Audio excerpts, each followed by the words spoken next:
Jalen Lil. Hello.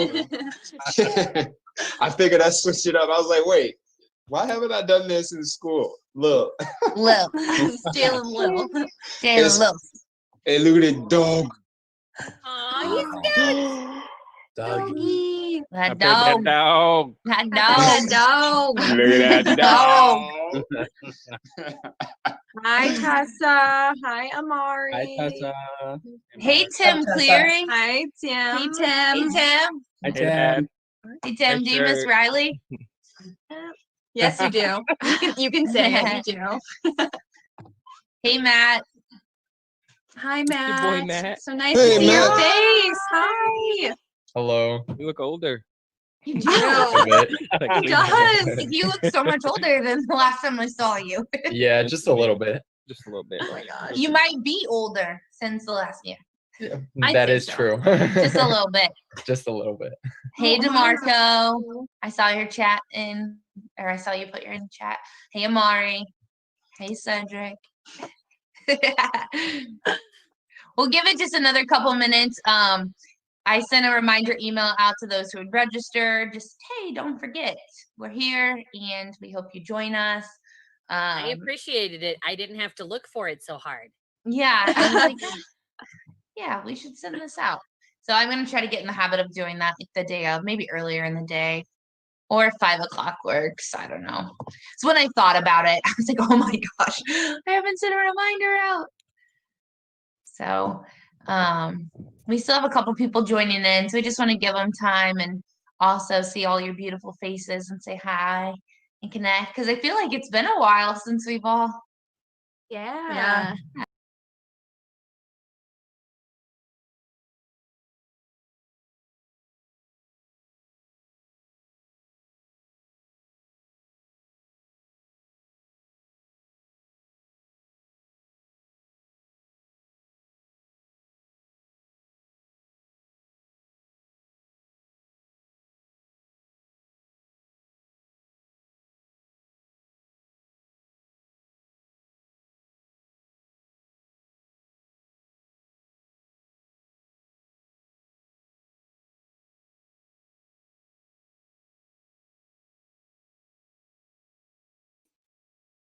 Yes. Can you turn I'm it on my- sideways? Oh, okay. Teaching. I love it. No, that's so awesome. I'm That's so great. happy. Yeah. There's just a couple more people. There you go. There she is. Yep. Your head look long. And she's got the virtual background too. Right? Yeah. That's a real house. Wow. Multi-million-dollar Should have mansion. gotten us like a nice green screen. Yeah. That's my grandson. Everybody say hi. Hi, grandson. Hi, grandson. You got a great Meemaw. Thanks for sharing. He's super great. They're all my grandkids. They call me Meemaw. How about that? Isn't that interesting? You got lucky with her. Wait, I'm not just a kid.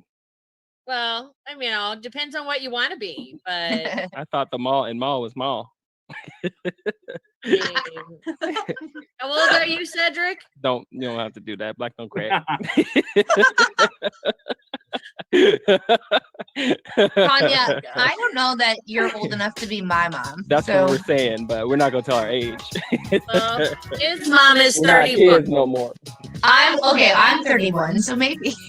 So I might also be 31, so technically, yes. I guess so. Yeah, you just seem so young. I'm young at Compliment. heart. yeah, it shows.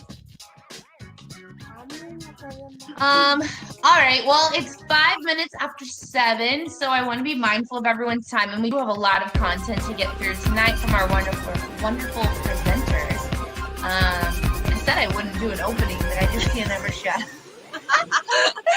So Riley and Natalie, who will be our moderators, I will let you have the floor, and I will mute myself for tonight.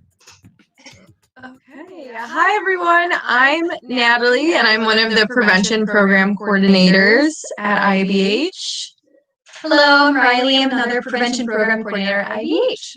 Welcome back to our Better Together series. Like Ashley said, it's been about a month since we've been together, and we were doing week by week sessions, but obviously we want to have time to plan and make sure our presenters are really prepared and that we have our topics really set out for you guys. So we've moved to kind of this monthly setup. So thank you for your patience and for logging back on. We're so glad to have you all here tonight. Just a reminder that it will be taking place now the second Wednesday of every month, which means our next call is September 9th at 7 p.m. And the link that you use tonight can be used for every call up until June of next year.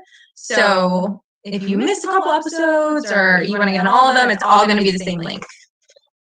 Yeah, and know too, we share our link on all our social media. We share it via email all the time too. So if you ever lose it, you can always go back on our previous post on Snowball or CGTI and find the link that way to register or kind of get it hooked up to your calendar so you don't miss it. So we want to see your faces on these calls and continue to learn and be better together.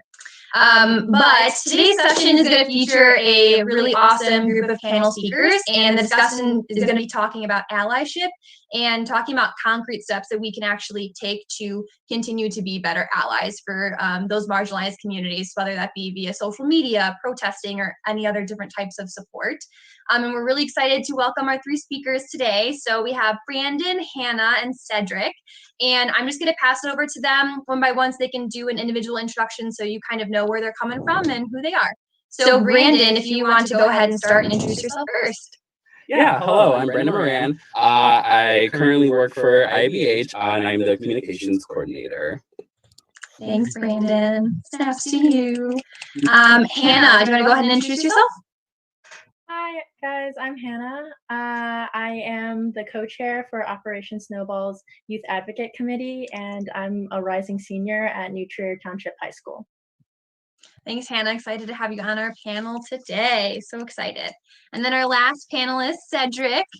Hi guys, I'm Cedric. I am in Orlando right now. I heard about CGTI from a friend who grew up in that area and was part of Snowball and the program. And she was just like, hey man, you're volunteering. It's awesome.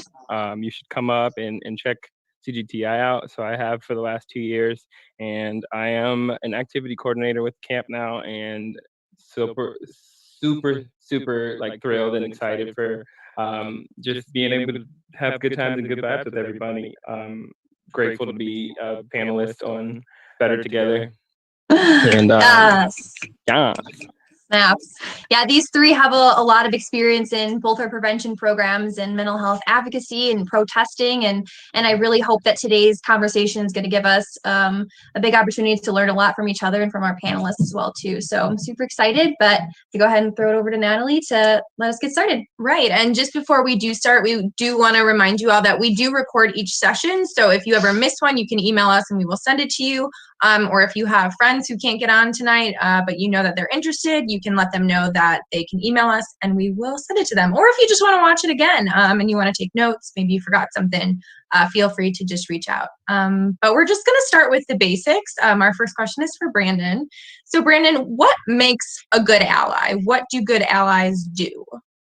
Yeah, for sure. So I think just being a good ally is just showing support when, where you can and when you can. Just being a friend to all. Like personally, I accept everybody. I choose to interact with people based on how they treat me back, and just with respect and things like that. I don't judge anyone based on their color or sexuality, like anything that could be grounded to like, oh, I don't like you because of this reason. No, I will show support any way possible, and I think that's how we should all be. But I think also going like the extra step could also be research, because LGBTQIA plus history is not taught in the schools as widely as it could be. I think just doing research for yourself, learning the backstory, especially, I know it's kind of more recent that people are knowing about this, but Pride actually started out as a protest. A brick was thrown through a window, and then it was a scene with the cops, and things got out of control. But from there, it turned. It was a riot before it was a parade, and I think a lot of people don't know that, and just getting to know all the history of everything is definitely helpful for sure. And then just just like I said, full support for the entire community. Because while like when people think of like the gay community, you think like, oh, like you're lesbian or like gay or bisexual or even transgender sometimes, but there's a lot of people under the spectrum and in the community that you may not think about, you know, people that are questioning or like intersex. There's a whole bunch of things that people are in the community, different types of people. So I think just showing support, doing some research, and I think that's what makes a good ally, and being a friend to all. Right. I think that you made a really good point that there is a lot of history, not just about the LGBTQIA plus community, but about a lot of communities that we historically have not learned in school, or that we learn too late. And then we have to do kind of all this backtracking and relearning. Very good points, Brandon. Thanks, Brandon. Cedric, the next question is going to be for you. So in the social and political climate that we're in now, people are looking to learn very quickly. With the easy spread of information, and many people are realizing what they're doing may not be enough, or what they thought they were doing was maybe incorrect or not helpful. So do you mind sharing maybe 3 things that we can do right now to begin being better allies? Absolutely. Publicly reach out to your active Black and BIPOC activist friends. That's Black, Indigenous, people of color. Find out what you can do to help them in their activism, or whether it be digital or safely in person. And conversation over everything is important. Is an important part of allyship. Research within your community is the second thing. Dig up unjust cases, statistics. Find organizations that you can volunteer with to physically take a stand. And then number 3 is to continue your education. Racism didn't just start. If you've been following along with Better Together, we got into it in its history in the first couple of episodes. It's been around longer than any of us, and there's always so much more to learn and unlearn. Yeah, absolutely. I mean, even those 3 concrete things that you just shared, were those 3 connect even to what Brandon shared about continuing to research as much as you can, right? If you don't know something, research it, try and figure it out, because if you do something, it may be incorrect. It may be doing something that doesn't have the full history of things. So before you make those decisions and start feeling like you have to do concrete things in your life, do that research, try and get comfortable and educate yourself, and then provide that support how you feel like you can. I think, Cedric, those were 3 really great concrete ideas for people to begin being better allies. Thank you. You're welcome.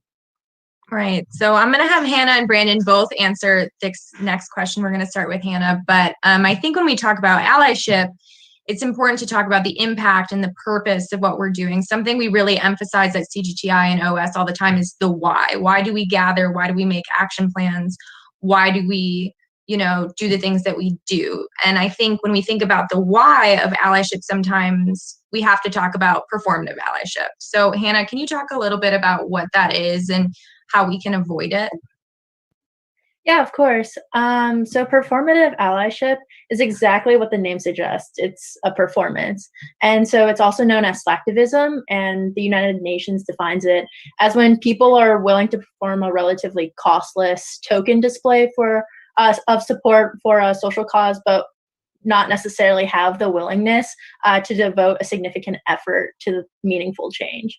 Although it's often synonymous with viral movements and social media, it can also just include non-digital actions like wearing a sticker or a ribbon or just a random t-shirt. And because the costs and the risks are so low, it makes engagement really, really easy for the public. It does have its benefits because it does play an integral role in raising awareness, which is a very powerful agent of change, especially in this time of social media, where people who might not be exposed to these issues will jump on the trend bandwagon and creating a boom of awareness. But slacktivism and performative allyship, it's a simple way to start conversations, contribute ideas, show support, and bring awareness to causes like medical research through the ALS Ice Bucket Challenge, or even racial and gender inequality, which we're seeing right now.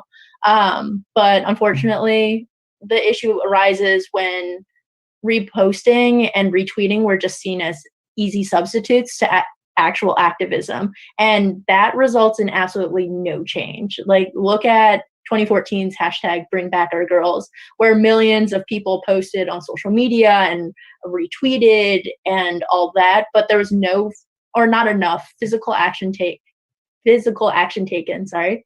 And so a year later, the same girls that we were demanding to bring back were still missing. And so individually speaking, changing profile pictures and posting and retweeting does absolutely nothing. But you know what does work? Activism.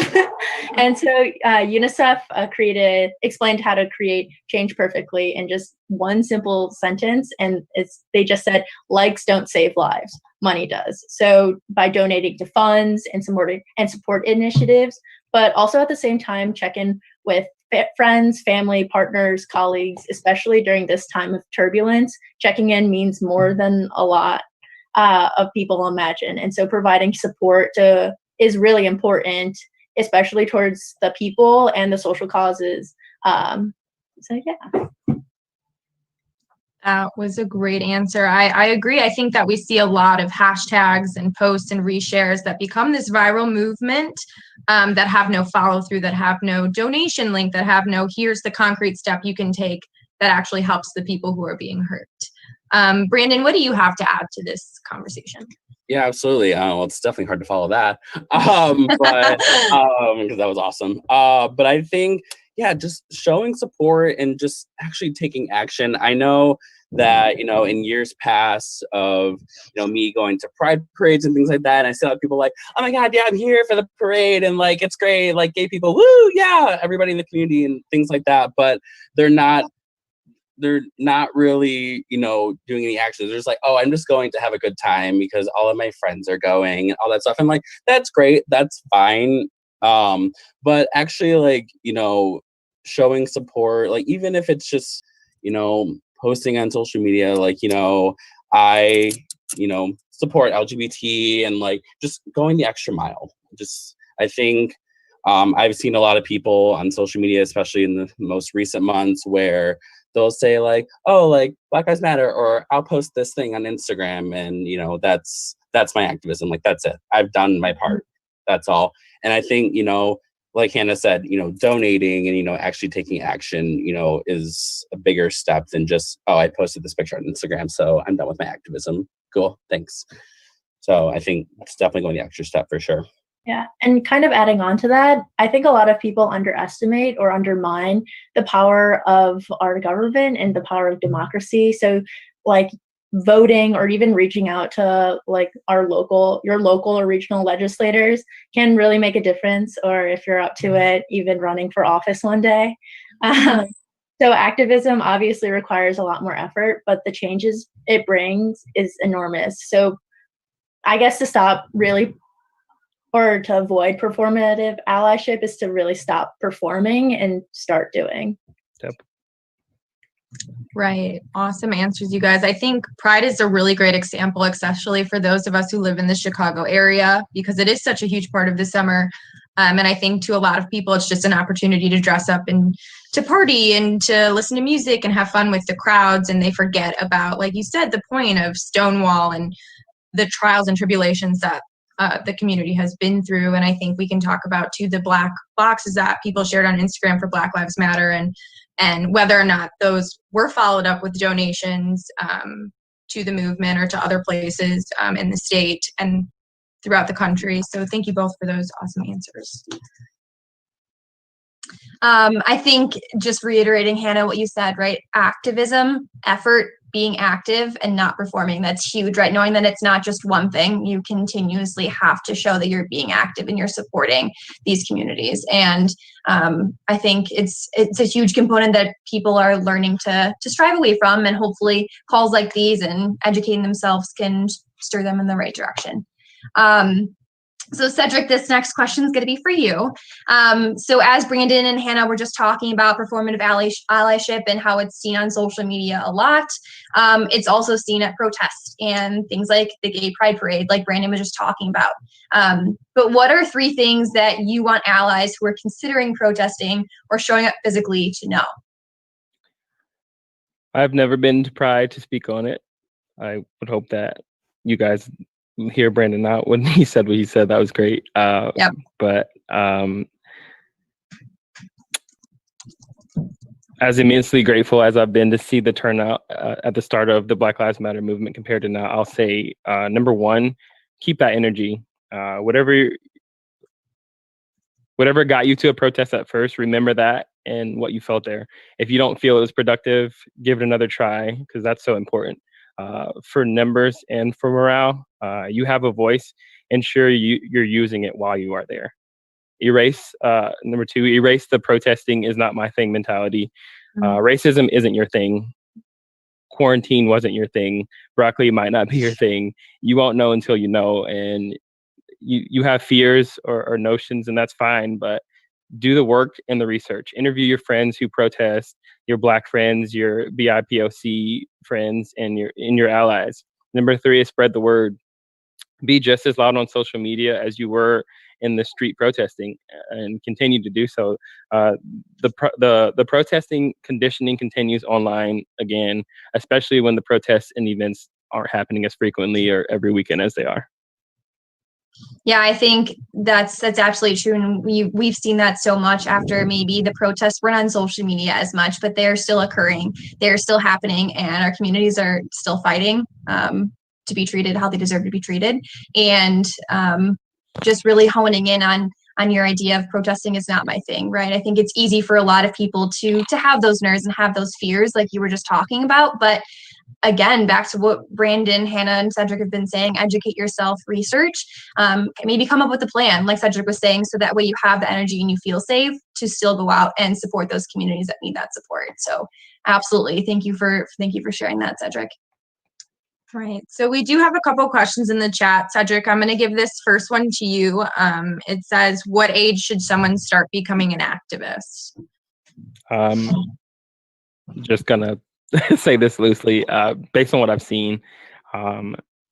It is very important to understand that the world that we live in, unfortunately, is no longer PG-13, and you aren't going to be able to protect your child from a lot of things. One thing I love about CGTI is when I grew up, my mom made it very apparent that, we talked about alcohol and we talked about drugs and other things that were supposed to happen, and that conversation was normal. It didn't feel like it was like a burden on my parents for explaining that to me. And so the morale and like the morality of like drinking underage was taught at home. And so the same with racism. Like I was so blessed, as I told you guys in the first couple of weeks, to have been pulled from injustice and being profiled, because my parents always strived to put us in better conditions. And so we didn't have, people slinging racial slurs at us and all these other things. But it definitely should start at home, and it should definitely start early, as once you start to realize that your children are beginning to form these thoughts and have these feelings, it definitely is an opportunity. They might not fully understand it, but at least you began it. And children are so curious. And so my first protest was on May 30th. And I talk about it all the time. There was probably like 40 people there. And we came to downtown Orlando, and we walked around the lake in the center just to be seen. And there was 40 people. So like we disappeared in the bushes. But after the lap, we stood on the grass. And I remember my fondest memory. There was a family of like 4 kids. One was a baby in his mom's arms holding like a Black Lives Matter sign, and 3 little girls who were standing next to each other like they were selling lemonade, like just out there screaming. And not really, I couldn't understand it at the time. Protests are scary from what we've seen this is after the looting and the rioting and all this other stuff. So it was just like, you want to be there as a protective parent, but at the same time, like, you also don't want to take your children away from the opportunity. So I'm not going to sit here and be like, hey, your kids need to be out at any protest. But at the same time, like, just know do your research again. Like I tell people all the time, grown people tell me that they're afraid to go to protests because of all these things happening. And so it's very important to do your research. I always, try to get to the protest as soon as I can. And, we were going to protest during curfew. So we kind of did the research and understood what happens around the time of curfew. And it's, you get out there, you let your voice be heard, and you get out of there. It doesn't have to be an all day thing. And it weighs on you physically to be out there for as long. And it's Florida, you have humidity and the elements and everything. And so, you do your part, and other people come in at different times to do their part. But I would definitely not recommend that later on in the day you bring your kids out there. But it's definitely a youth activism thing, because those are skills that are going to make sure that they take into their elementary schools and their middle schools and their high schools to speak up for themselves in situations like we have today. And I'm so grateful to have seen those little girls there, to know that no matter what I'm doing out there to be an example, they have seen something in their parents and the other white allies around them and the other kids that are out there, that it's probably not normal to do, but it's nice to be that leader and make it okay for other people to do it, like wearing masks or all this other things that they might be dealing with. And so that activism goes into play with like the way that students speak up for school shootings, and even with CGTI and leadership, like, it begins early. And I feel like what I've seen at CGTI is those kids would have been the kids that I would have seen at that age at those protests. Hope that answered your question. That was just the first one. Yeah. Hannah, did you have something to add?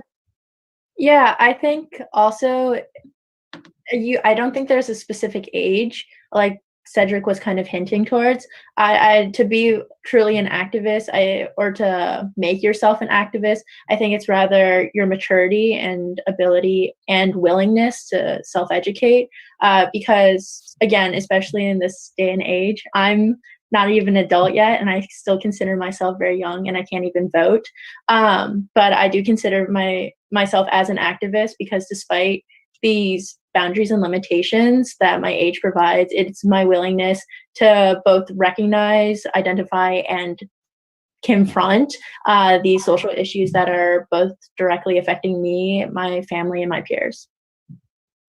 Right. I think you guys touched on two really important things, and that's one is you don't know how young a child is going to learn something if you don't teach it them in your own home, right? If they go to school and learn it from someone else, if they see it on TV, if they see it on a billboard, and if they decide to take that and self-educate. And so I think, Cedric, you also said, if someone sees something and they think, oh, I can do that too. That's the whole point of CGTI and Snowball, right? Is bringing people in and as young as we can, and showing them what capabilities they have as leaders and how they can affect others. And I think that's the best part of activism, is that we can show other people how to do it. You don't have to learn by yourself. I just wanted to say really quickly, we saw all your questions in the chat and we have them written down. We're going to get to them at the end because they started coming in quickly. So keep them coming and we will keep answering them. But Hannah, we're going to go back to you now and back to kind of that performative allyship idea from protesting and posting on social media. But I think being seen as performative or being called out in a public space can be really intimidating, especially for our youth who do want to make an impact. And so from your perspective as a youth, what do you have to say to people who want to be an ally but are afraid they'll mess up or afraid they'll be called out or be considered performative? I think those are two very different concerns. So I think I have to kind of address them both separately. For anyone, regardless of age, who are afraid of messing up, I think that's just an essential part of both activism and life. Activism and standing up for your beliefs isn't designed for comfort. You're literally disrupting the social and or political hierarchy, depending on the issue, to create marginal changes in society to improve that. And so I don't think anyone is necessarily prepared for that at any age. And so messing up is just part of the process. But as for media representation and for people worried that they'll get called out for being performative, I mean, I think your media representation should be a very honest and clear reflection of yourself. And so if this is an issue that is close to you and that needs attention, and you're already talking about it with your friends and family, you should post. And I don't think that fear of being performative should necessarily hinder you. And if someone does call you out for being performative, I think that also calls for an honest reflection of your actions and going back to, oh, am I just reposting and am I just hopping on this trend bandwagon, or am I actually putting an active effort and using social media as a baseline to start conversations and to start furthering my activism? So yeah, again, actions speak louder than posts. And so engaging in other methods of activism than raising awareness on social media is extremely important.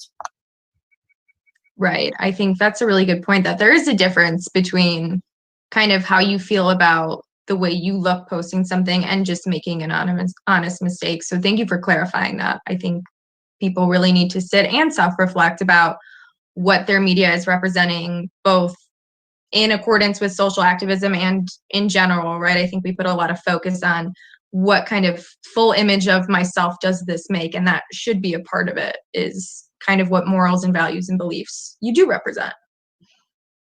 Yeah. Hannah, this next question's for you too, just to continue expanding.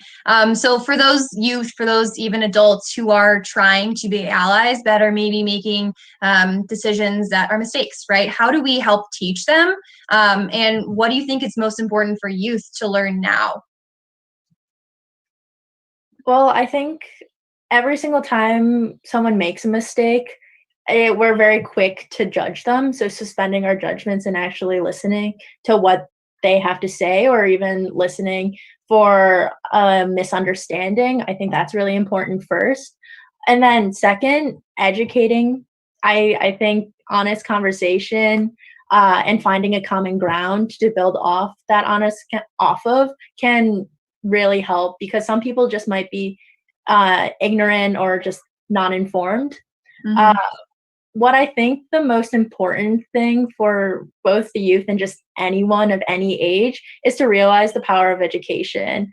The first thing that strikes me about education, as a lot of people have spent time mentioning, is just like the knowledge that it brings. It gives us a knowledge around the world, and it allows us to change both ourselves and society into something better.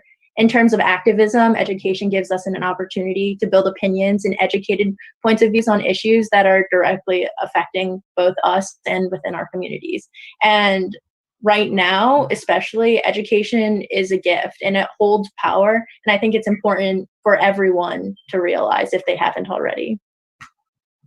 Yeah, that's huge, right? Knowing that they're taking the step and trying, and knowing that it's okay to have those conversations, and you absolutely should have those conversations to help them learn, to help them educate, especially if you're seeing your peers maybe post things that are incorrect. Just having that conversation and being able to have that dialogue and know that may not have been the exact correct thing. Maybe they intended something else, but reserving that judgment and knowing that it's okay. It's a learning process. I mean, as DeMarco said in our opening keynote for CGTI, growth is uncomfortable, and people may be making mistakes and feeling uncomfortable in certain situations. So if you can reserve that judgment, take the opportunity to continue to educate and have that conversation, can be huge for a person's knowledge and comfortability to talk about race and injustice in general in the future. Right. And I think what you said is a great segue to our next question, which is for Brandon, about judgment. I think we see today in our culture that oftentimes we're really quick to cancel people who have made mistakes. and this could lead to them losing their jobs, their scholarships, their public support. So Brandon, in your mind, what is the difference between someone making a mistake while trying to advocate, or someone who has said something in the past that they no longer identify with and they've grown from, with someone who just is not a good advocate and does not have good intentions? And how do we know who gets a second chance and who doesn't? Yeah, for sure. I think there's a clear difference between ignorance and blatantness, because, when, sometimes we say things or we do things that aren't necessarily right. And, I think if someone kind of like calls you out on it, like kind of reevaluate yourself and kind of think like, okay, did I mean to say this? Did I mean it this way? I think just taking a step back and looking at your actions, for sure. But then there's also the blatantness where you're intentionally trying to make a negative statement towards something or somebody or community, whatever it may be. I think in some way they need to be canceled, but I don't really like the term cancel culture, because I think it takes a lot of people away in the sense of that, it's like, oh, this person's canceled, so we're not going to support anything they do anymore. This person's canceled. And I see it a lot on Twitter where, a lot of people are just like, oh, blah, blah, blah is over party. And it happens so often. I feel like every time I log on, there's someone new. But like an example of Jenna Marbles, she's a YouTuber.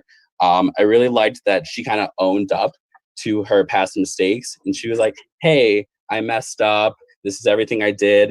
She kind of didn't wait for the media to kind of like or people to find her old, offensive things that were offensive that she was posting, things like that.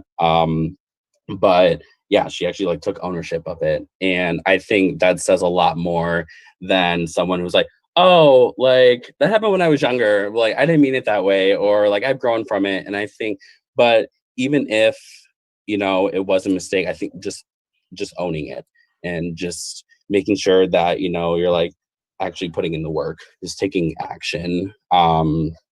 I think, yeah, just sometimes people have good intentions, sometimes people don't. But I think how you present yourself is a lot more than just saying, oh, sorry for your past mistakes. Like how Right. you improve for the future. Right. I think part of the cancel culture is focusing a lot on how the apology comes out.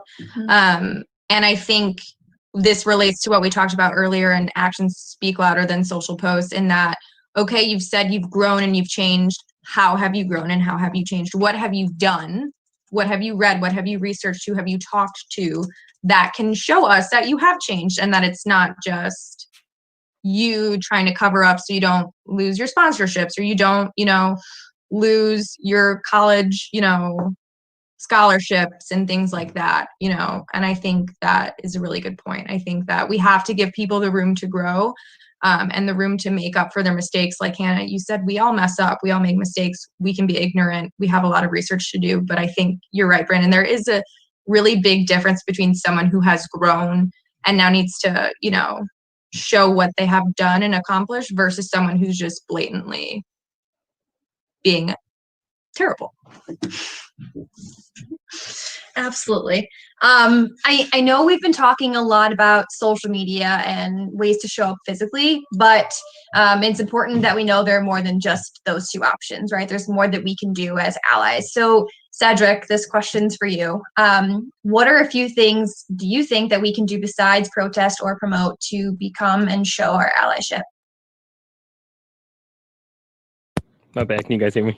Yeah. Outside of digital and physical, it goes back to mental. Only having one Black friend. Can you count your Black friends on your hand? Like, imagine if everyone got to continue the conversation started here and Better Together, how different the world would be.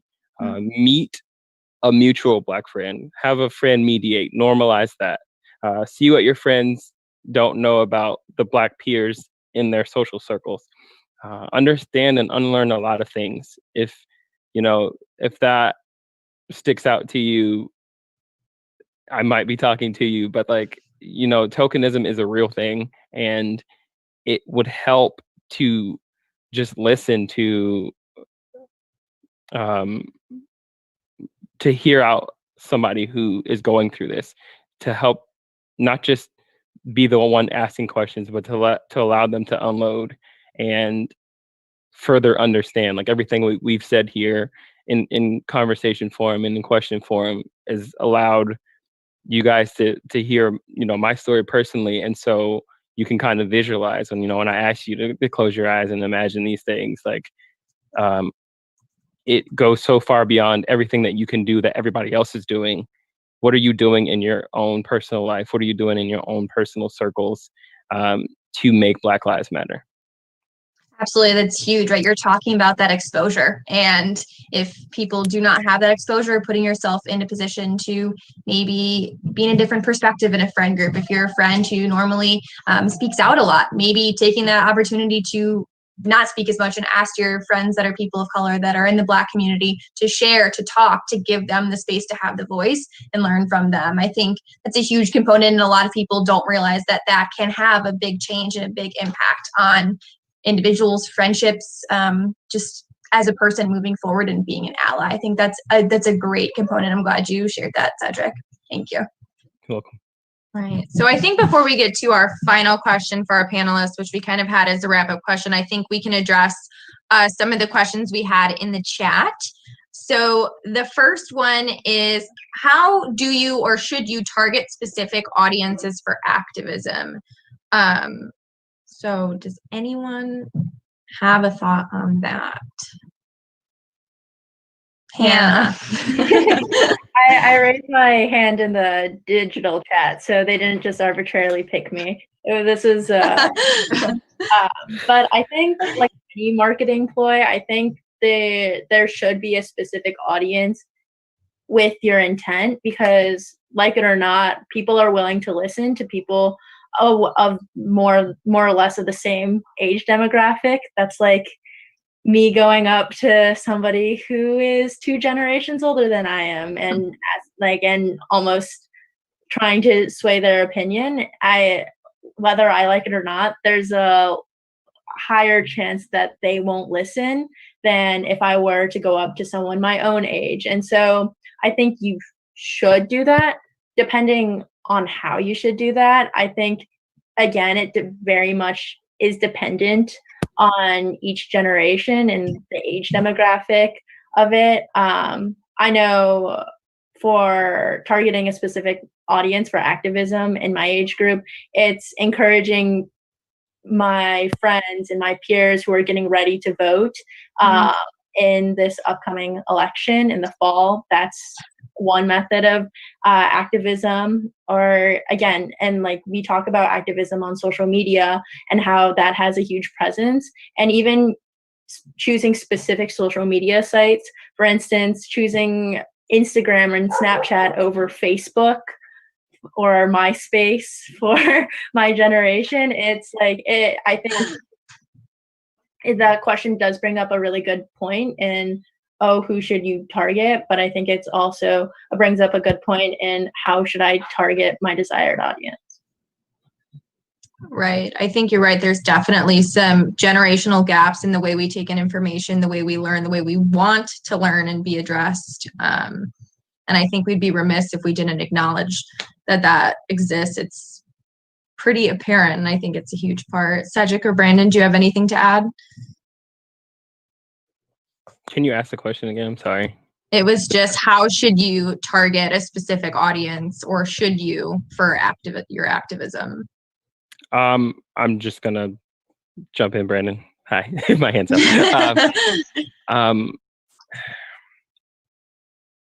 I think the targeting is super important for activism when you target someone who is in your demographic. If you're a woman, target women. If you're a white woman, you target white women. If you're a Black man, you target Black men. If you're a gay Black man, you target Black men, because you get less friction and feedback from somebody who is valid in their feelings that you might also have. I mean, nobody's going to be you, so you're always going to have that friction. But to get beyond all that, like, you know, I feel like I could speak to my white allies. However, that's just because of the bed of relationship that I had previously with them. But I cannot speak to their parents. I cannot speak to their families. And it's on them to target that demographic. You know, it's on them to the you know, white allies who I do not know.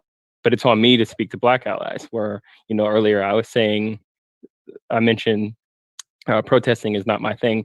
That was something that I had heard from a black friend of mine. And so it would make sense that for me to tell my white ally, hey, you should go back and tell that person that it could be their thing. You know, it would come better received from me as a black activist to speak to, you know, other black allies. So like it's give and take. Like you can either not feel like you're targeting and speak to everyone, or, you know, you could be safer and like utilize your energy better and speak to people who could relate to you better, who you could help understand. And that's a large part of this whole conversation ultimately, is you're learning from these different targeted demographics to speak to different targeted demographics. You're right. And I think that's the best thing about the conversations we have on these sessions, is that we're all from different demographics and learning from each other. And I think that's why it's so important we come together, because you're right, there is friction sometimes when people try to discuss from different viewpoints. And I think that it's great that we can all happily come together and take the risk to sit and learn and to be uncomfortable and to hear others' opinions. Brandon, did you have anything to add? They pretty much covered everything, but yeah, I think just definitely targeting people that are like you. I like when Cedric said that, because I know just even someone just talking to me that looks similar to me or has the same viewpoint definitely goes a long way than someone who doesn't. Right. Thank you. One of the other questions that was put into the chat was, is there such a thing as going too far for activism? So the question is there such a thing for going too far for activism? Looks like Cedric's got. Go ahead. Absolutely. You want to make sure that everything you're fighting towards is not going to devalidate or devalue your voice. You want to make sure that at all times, if you are being an activist, that nothing you say is going to cancel everything else that you've stood for.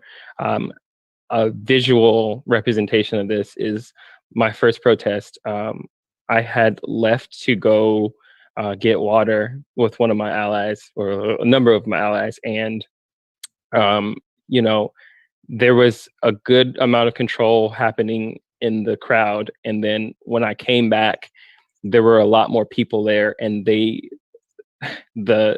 image was, there were probably like 30 police officers standing across from us, and there were at that point probably like 100 protesters on the other side of them. But there were instigators, I guess, who were walking towards the police officers, you know, with their signs, and they were yelling at them. And, you know, we're obviously supposed to be socially distant, but like the majority, I mean, just to say it plainly, none of the people who were instigating or stepping towards the police officers were Black. And so you have this movement where you're being a voice for Black people, but you're not helping them by being aggressive towards the police in that situation. We're peacefully protesting, but, you know, in your rage and your anger, because obviously, you know, you have every right to be angry with those who are angry, but there's a way to handle your anger where peacefully protesting and, you know, being attacked or because of defense is happening, that needed to be stopped. And so I had luckily just came back at the right time and was able to, you know, look at those people in their face and see the anger in their face and just be like, hey, this isn't the activism that we need at this moment. Because of course, again, there are children out there. They are, if the tear gas and all that other stuff came out, it would be an ugly situation, and we would lose all of those activists due to making it feel like, we wouldn't be allowed to be controlled, or we had no unanimous voice. And so it was an awesome opportunity for me to be able to look at them and let them know, like, this is your activism going too far. And then, having them check themselves and not have to worry about it for, until 7 p.m. that night when curfew hit. But that's just another thing of, do we condone rioting and looting and all that? And initially, no, never. And that is taking activism too far, in my opinion. But it might feel different for different people. Different people handle their emotions differently. And so, do I understand it? Absolutely. Would I ever do it?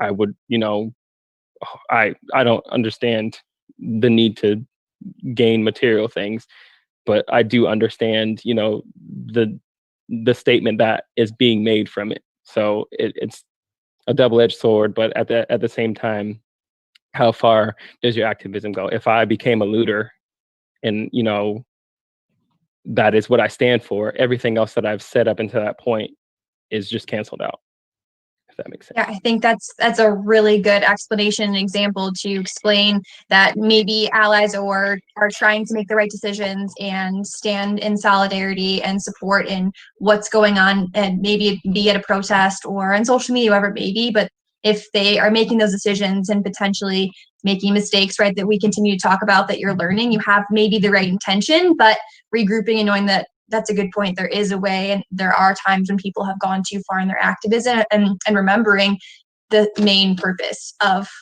what you're trying to fight for, and that your actions are aligned with what you're trying to fight for. I think it's huge. And it's just really nice to hear from you, from an example that you were in when you were in a protest too, so others can learn from you and learn from what you experienced. Thank you. I don't know if Hannah and Brandon had anything to add to that question. You don't have to. I mean, I guess I can add to it to a certain degree. I think the entire point of activism is to instigate change.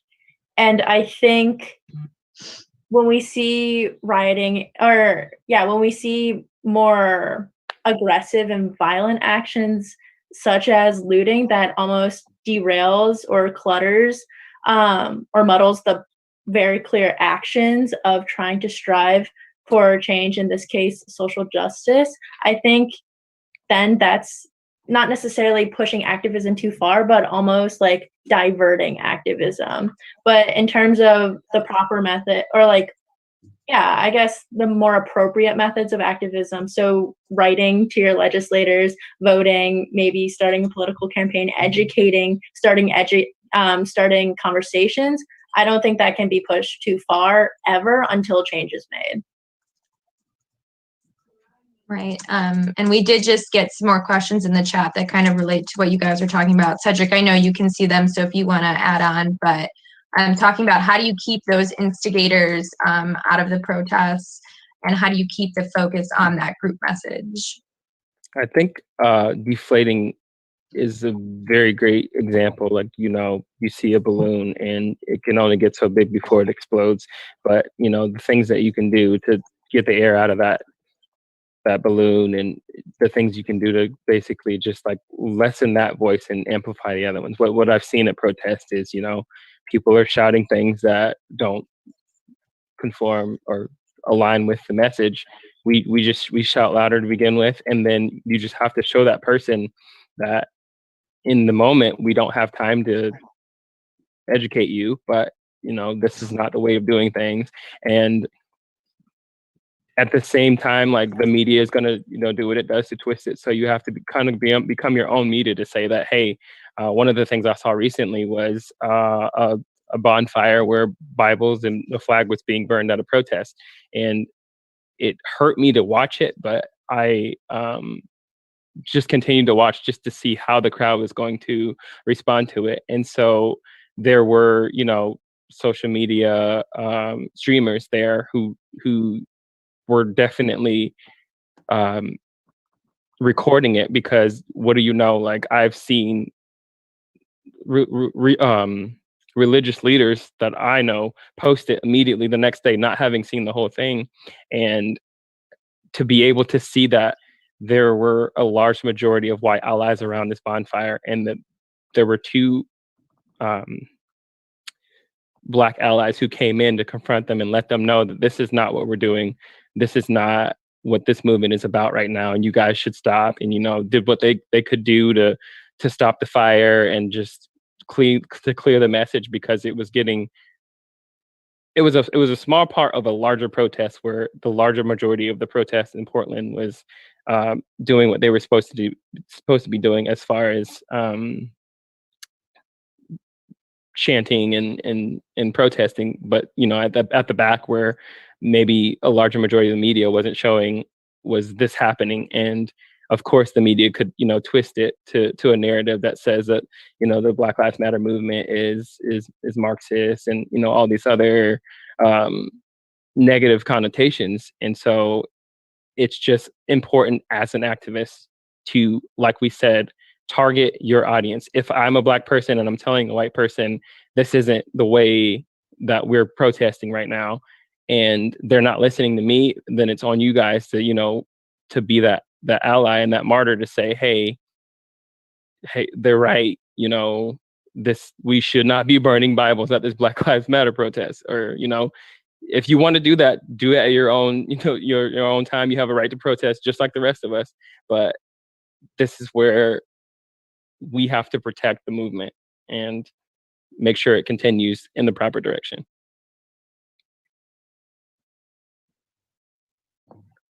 Right. Thank you for that amazing answer. So we have just about 2 or 3 minutes left. So we're going to wrap up with our final question. I know, Tessa, we did not get to yours about fundraising and verifying online fundraisers. So if the panelists could answer that in the chat, maybe that would be awesome. Tessa asked about, how do you know if an online fundraiser is legitimate, especially when people say, well, I don't want to give because I don't know where my money goes, or if they tax it or whatever. But just to wrap up, we do want our panelists to kind of just give us their one kind of big do and don't for allies that we can take away. So Hannah, do you want to give us yours first? Yeah, going back to one of my earlier points, just embracing discomfort and be willing to educate yourself and educate others, but also recognize when you're wrong. And so listening, especially, and so holding that in mind, I think that's really important. And I guess, yeah, that's it. Thank you. Brandon? Yeah, definitely just be active and just open to education and growth, and, you know, just try to always just learn and be a better version of yourself. Thank you. Cedric? Feel free to ask them the important questions before and after publicly. That was the do. The don't is, don't be afraid of correction. A fault in public is an opportunity to learn for all. Huge components, do's and don'ts for allyship. And I don't think I need to wrap up this session. I feel like the three of you as our panelists did an incredible job answering all of our questions, answering live questions in the chat, which is my favorite function when we have these Better Together sessions, is letting you all have these authentic conversations with people as they're coming up in conversation others' heads. And I just want to thank the three of you, Hannah, Cedric, and Brandon, once again for being our three panelists and speaking on such an important topic and how to be an ally. And I hope, as you all who attended the session learned a few concrete things that you can take back with you to know what to do from here, right? Our first few sessions, we're talking about ways to bring the topic to a personal level, and moving forward, we're talking about concrete ways, concrete things that we can do to be leaders, to show that we are stepping forth and getting uncomfortable, but knowing that it's for the right reasons, right? And just cannot thank the three of you for your experience, your knowledge, and your authenticity in sharing all that you shared on our session. I don't know if Ashley, you want to say anything to wrap us up? Yeah, I just want to echo what you guys said. Thank you so much to the panelists. If you haven't had the chance, I highly recommend you to check out the chat. There's a lot of great compliments from everyone, and I think it's important that you see those kudos yourself because you deserve them, and we appreciate all that you've done. I also wanted to share, Riley and Natalie both said that we are continuing our platform. So we first started this on June 17th and we did 4 episodes. This is episode 5. We will do them every month on the second Wednesday. The same link you used, you will continue to use. So just copy it and put it in your calendar, set your reminders, set your alarm. I'm going to try to send reminder emails on the day of because I know life gets busy, links get lost. So I will make sure to send that. I also wanted to share with our audience tonight and anyone who's watching the recording that the series started knowing we as CGTI and Operation Snowball wanted to be better. We wanted to educate, we wanted to learn, we wanted to advocate, we wanted to do all of it. And Isaiah and Cedric were really the leaders of that charge, of the educational process, of starting this Better Together series. And I'm really excited to share that our counterpart in New Jersey, the Lindsay Meyer Teen Institute, is also joining us in our quest to be better together. And they're starting their own series in New Jersey for their students, very, very similar to ours. And I just wanted to share that because we are making a difference. We are educating, we are creating change. And I think that it's something to celebrate because we're doing what we can. And I'm very proud of you all. Thank you for taking this risk of jumping on here with us, or healthy risk, or just educating yourselves. Thank you for being here and wanting to be here. And we hope you join us on the second Wednesday every month. That's all I had. So yes, kudos to our speakers. Yeah. It's 8:02. We finished on time. And so thank you so much, Cedric, Hannah, and Brandon, and everyone else who joined on. We hope you have a good night and a great rest of your week. And we will talk to you guys in 4 weeks. Thanks for joining, everyone. Good night, you, guys. everyone. Thank you. Bye. Bye, guys. Have a good night. Thank you. We're better together, aren't we? We are better together. Have a good night, everyone. Thank you so much. Won't show it's recording until you exit. Hey, Alex. Hi, Alex. Alex. Thank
you.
Hello, hello, hello.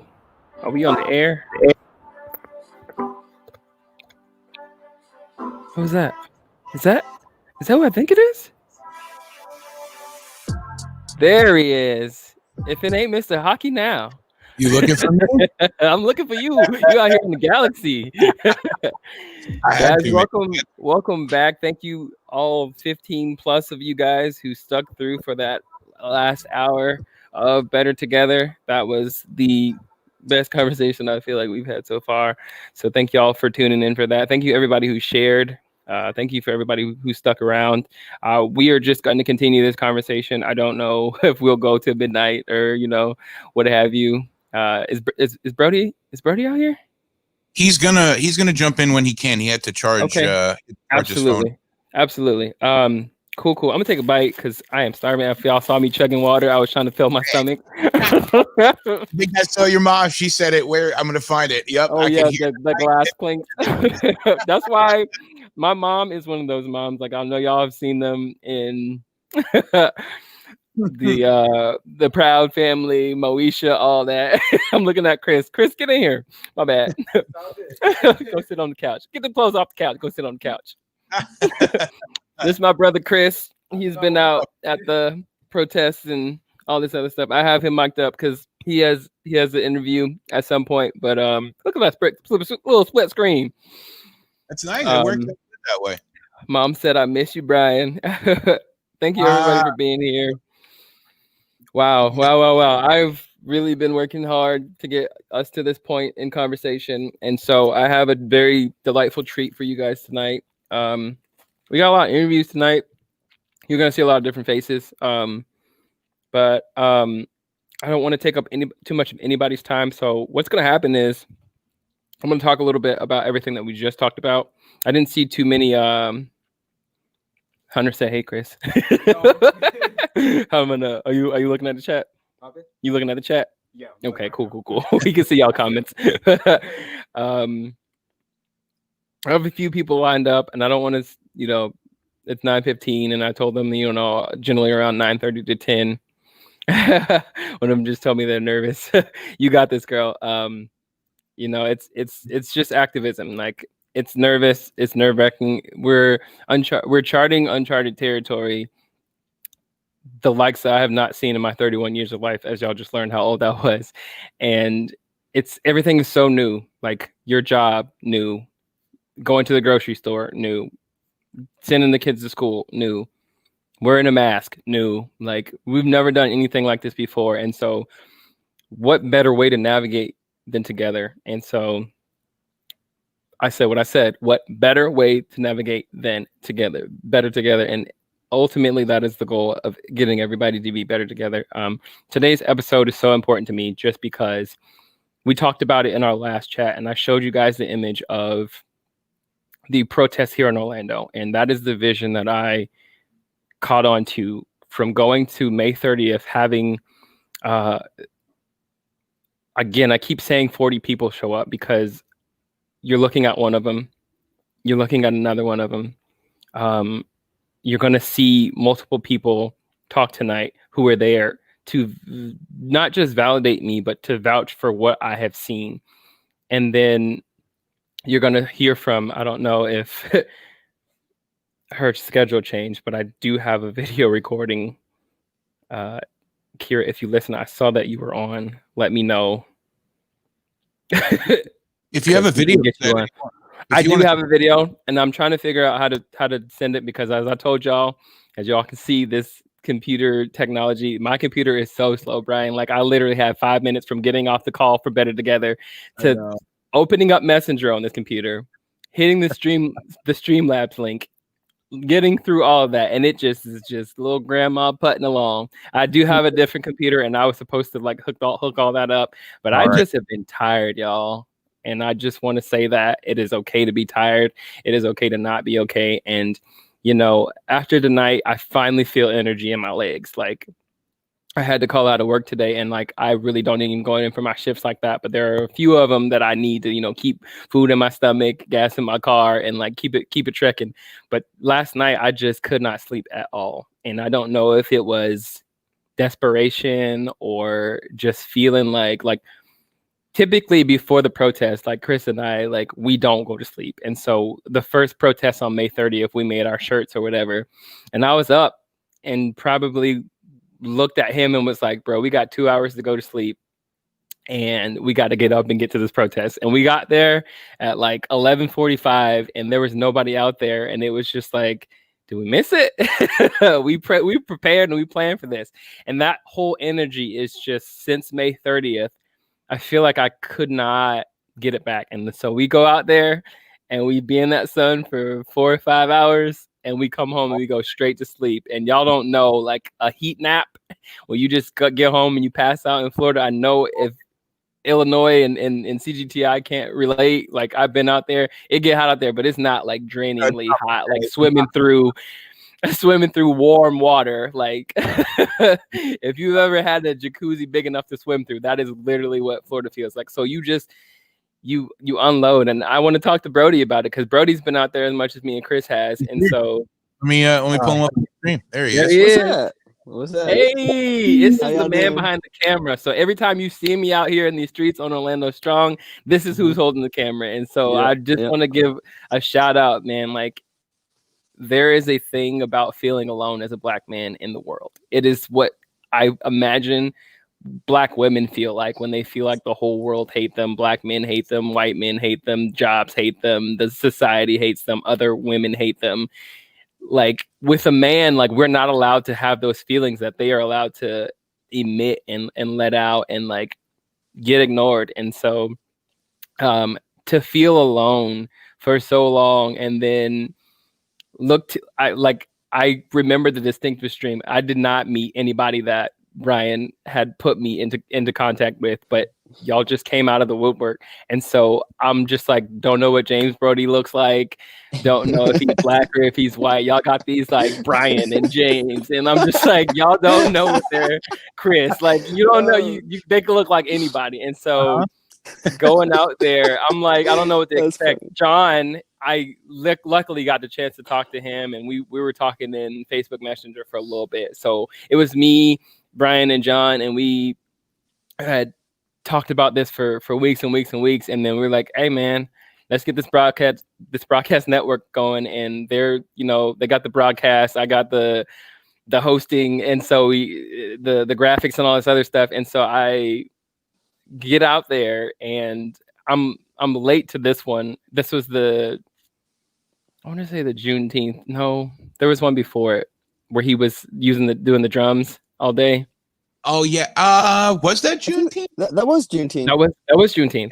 John was out there with the his community, the Haitian That's community. right. So that's when I met James, and so we were at the block party, and I'm coming up the street, and I'm looking at the stream because we got there late, and we had just got there, and we had these shirts on, and I'm like, don't know what to look for, and John had he made his own shirt, the logo with the what does it say around the circle in this now or something, like enough is enough is what it said around. He made it, and I was like, that's a clean shirt, I need it. But he was wearing a black shirt, and so we had already done our days in the black with the black shirts, about to pass out at Lake Eola, and so we were like, this is literally why we're not doing black shirts. And so he had drummed and did his music thing, as you guys can go back and look on Juneteenth. That was at the beginning of our stream, the beautiful tribal music going on, and he went around town. So I found him leaning up against the truck, and he was drained, and I'm like, I knew it had to be the black shirt. But we walked up on him, and I'm looking at the stream, and I'm like thinking he has the camera. James is behind me, and like, this cool, like Eminem looking white dude just like standing off to the side holding the camera, and I'm like, I put up the camera to him, like, this is literally my opportunity to meet this man who has literally been out here in the trenches being an ally. And so like the next time, like, it hit me that I greatly appreciated him. We got interviewed by, was it Channel 9? Yep. Yeah. And we went out for the Black Lives Matter mural, and we were just out there recording footage. What did we say, Brody? There was like 30 people out there. Yeah, not probably. Including the kids who were painting, but just like.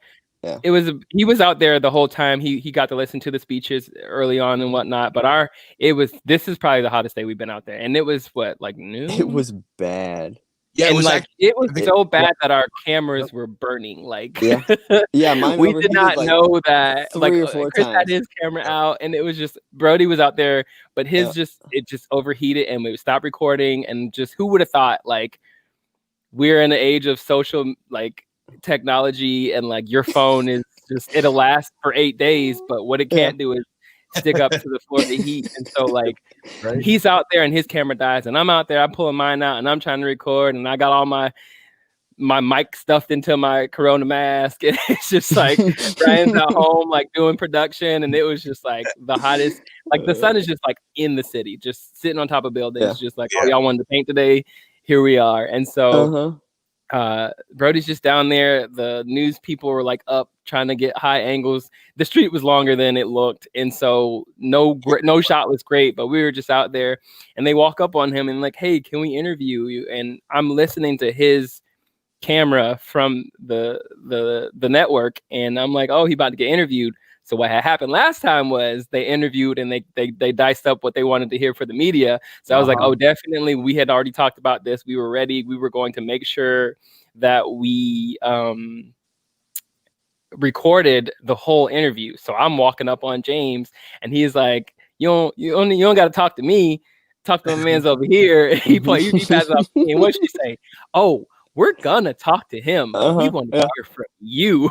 So I'm like, exactly. Let the man speak. Like, I have worked in film and media. I've got my degree in it, so I've been on both sides. I've been the actor. I've been the director. I've been the cameraman, and so you never really get to see or thank the cameraman until the credits roll. Which, what is everybody doing? Unless it's a Marvel movie.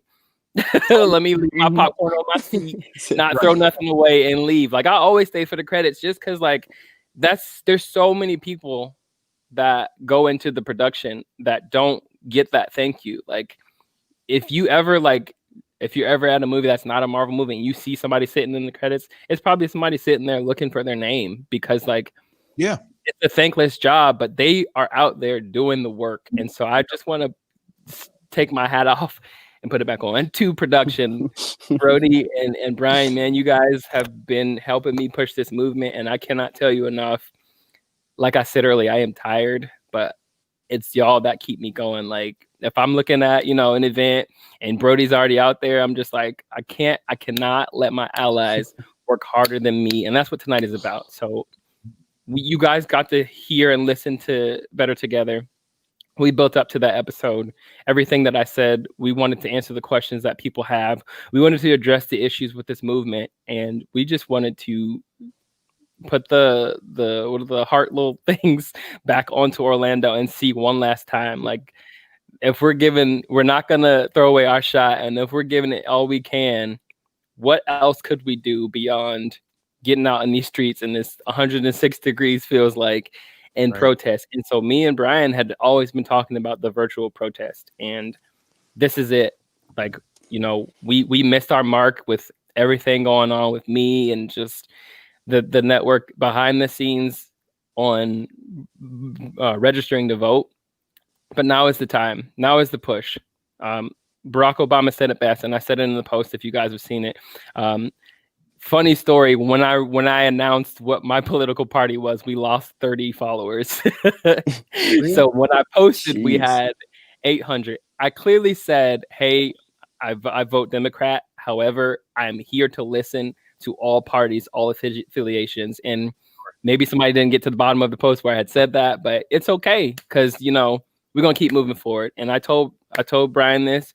I'm telling all of you guys this. Chris knows, like, it could literally just be me and him. It could literally be me and Brian. It could literally be me and Brody. Like, as long as I got one person helping me out, I'm going to continue to do this. And so tonight you're going to hear from the people who helped me put this together from the beginning. Like, if they didn't show up, me and Brian might not have ever had an opportunity to have that conversation we did. And so I'm not going to be able to thank everybody. So here it is.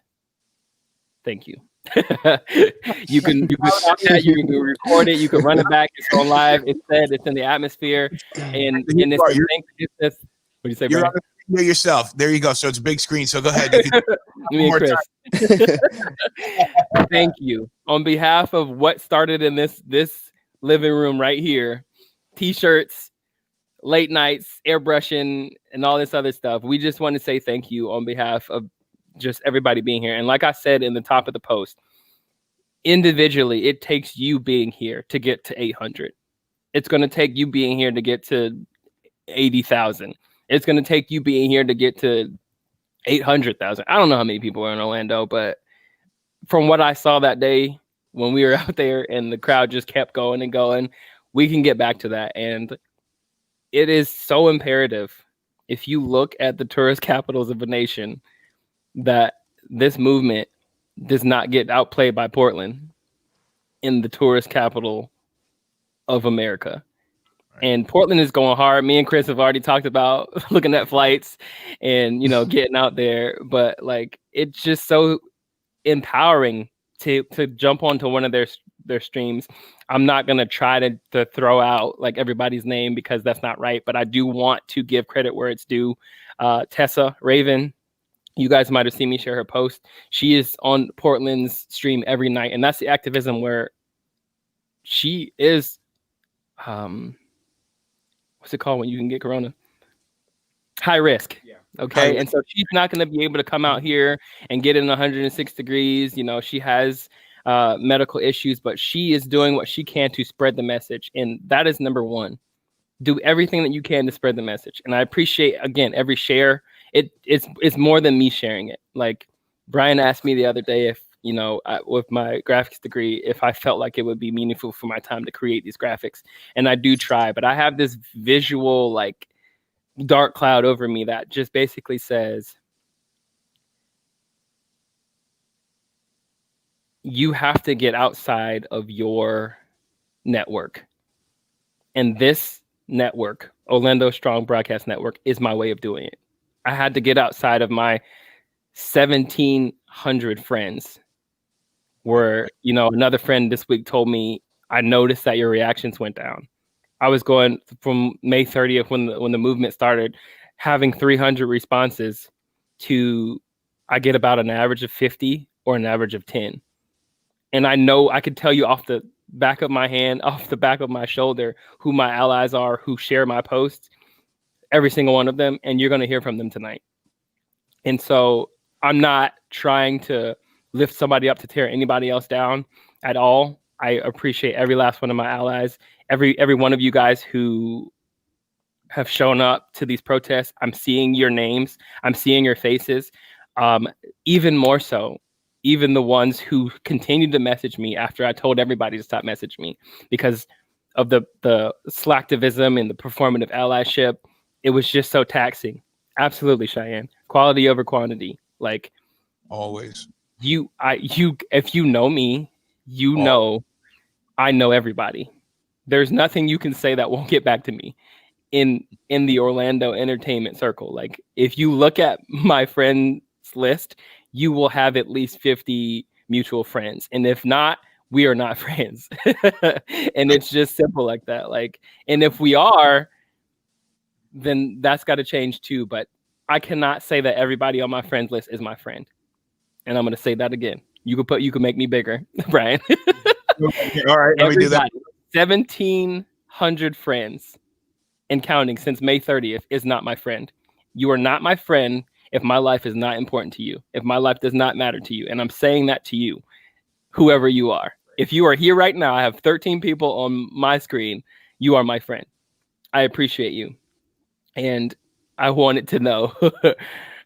Said knows he's the king. Listen, it's hard to be king. It is hard for a good man to be king, and that's on Wakanda. That is literally straight from the movie. And I know when I created Orlando Strong, I didn't want to be the king of Orlando Strong. If I could be the king of Orlando, that was cool and everything.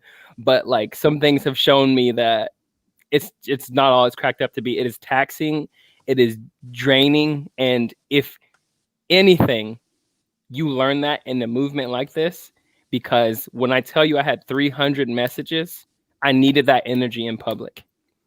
I got chills on my legs saying that because I needed that energy in public. 300 messages from you guys who want to be my friend because you love a Black person, but you don't care for a Black person because everything I've done to you that I've led you to that point of Cedric knows I'm not racist because I've been your Black friend, because you can count your Black friends on one hand. And oh, Cedric, I'm proud of what you're doing. You're the most active Black friend that I have. Can I ask you this question? It is hard for a good man to be king, y'all. And I appreciate the questions and I see them, but Google is free. I need you to do the research for me right now. I want to be strong and I want to be a friend to 17,000 people. I cannot answer 17,000 questions. You shouldn't have to. Especially if you're not listening when I'm saying it. This is an outlet, and Brian knows that. And so this is me putting the information out there. And since May 30th, I have been putting the information out there. And if you're not listening, you don't want to get it. Okay. Even more so, I've seen so many people miss the point and want other people to miss it with them. So enough about how I feel. Thank you, Brittany. You are more than just a token Black fan. You're not responsible for educating the world. Go ahead, Brian. True. Well, before you move on from how you feel, I want you to know how important it is for me and in front of everybody. And we did have a lot of conversations in private when this started up. I know that, my inspiration to help put this together was seeing you going to protests and being so adamant and passionate about it, and knowing you from work that we do together, and the passion that you put into the things that are a job, that you took that passion and energy and put it into something that was so important. And I didn't want to not help you directly, because I knew that by helping you be able to communicate and speak to people, that it would help the broader spectrum of people just in general. And same for John and the other guys who have been on the channel, and they're always going to be affiliated to us. And we're in my estimation, this is about moving forward together, and because we're better together, like you said. Yes, sir. And beyond that said, you and I have kind of been able to develop our friendship deeper because, when we got to spend time together at Amway Center, it was usually in the media room when we're trying to get our meal before I got to go to the PA box and you got to go to your prep room, and you guys are getting ready to put on a performance and I'm getting ready to do my thing. So we never really got a chance to talk, but that night that you and I played Fortnite for the couple of, we played for a couple hours and just talked. That's our therapy. It is, but what what came really important from that was understanding and I said it to you, said like the magnitude of what you've taken on to share as much as you've already shared, and you're going through what so many people are going through across the world right now. Absolutely. And you decided to do it in front of a camera. You've decided to go out and protest and put yourself out there, and nobody's missing you. I mean, you're a big, tall, prominent man. Like people are got the megaphone and the microphone. On the other side, Jay Brody is like about 5 feet tall, so it's like Jeff, but it doesn't matter. That didn't happen on the camera.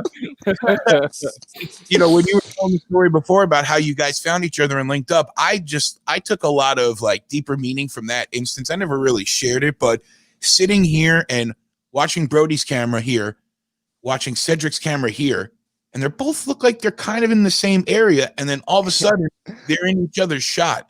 And that told me that the people who are in it for the right reasons, the people who are doing this to not be noticed, but be a part of this forward momentum that we're trying to find as humans to make sure that that Black Lives Matter first and foremost, and that everybody is able to establish a path forward to have happiness and fulfillment in their life. And just the way that you guys found each other in that moment spoke louder about the way that people are getting connected. And I'm right there with you, man. I have a large following from radio stuff, and a lot of those people are not my friends. And I've always been upfront about that.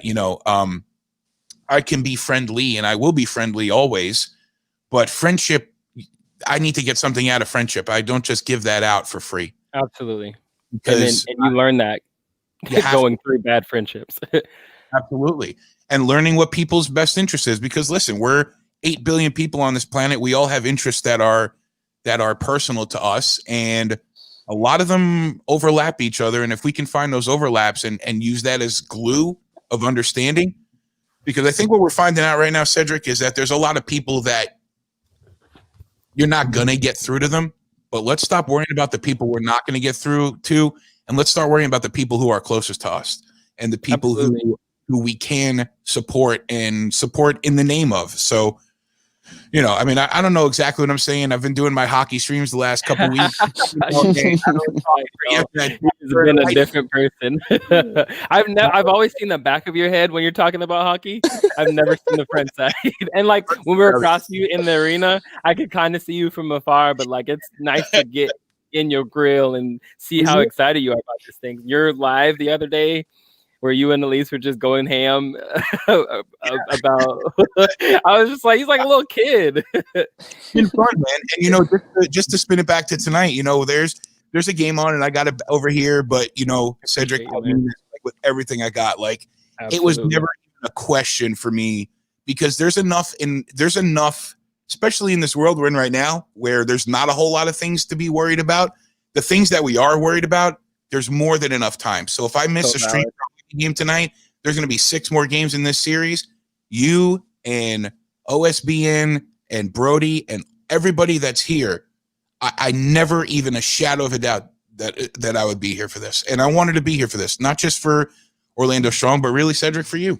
I wanted to make sure that I'm here for you all the time, man, because I want to I want to I continue appreciate to, I want to build our friendship. Like I said, the last thing I'll say it's going to carry into Solar Bear season. The Orlando Strong Allies have already been in the dirt for us for that. So it's going to be an amazing time. Y'all going to have an opportunity to meet your boy. You're going to get a chance to hear him in person one day if y'all wear y'all masks. Yeah. Please. You said it earlier. You said, at my jobs. And so I have the pleasure and the blessing to have performance jobs. But Orlando Solar Bears is not a job. I do not get paid anything there. Mm-hmm. I get paid, but I don't get paid anything there. So I go there for Orlando. Honestly, like it is an adrenaline rush to be leading the charge and the scream. And so to like be a part of that is what Orlando Strong was in its basis. The majority of us who have been at these protests are Orlando's cheerleaders and have been Orlando's cheerleaders. The Orlando Magic Blue Crew, the Orlando 321, Orlando Solar Bears, Orlando performers. And so you're going to hear from them. I don't want to take up too much of anybody's time. I kind of had like a rundown of the way things are going to go, but I did not expect to be talking until 9:37. I want to bring on one of the first speakers. Brody, you got a minute? You chill with us for a little bit till absolutely. I don't have to work early or anything. Sure. I do want to interview, but I've said too much. I actually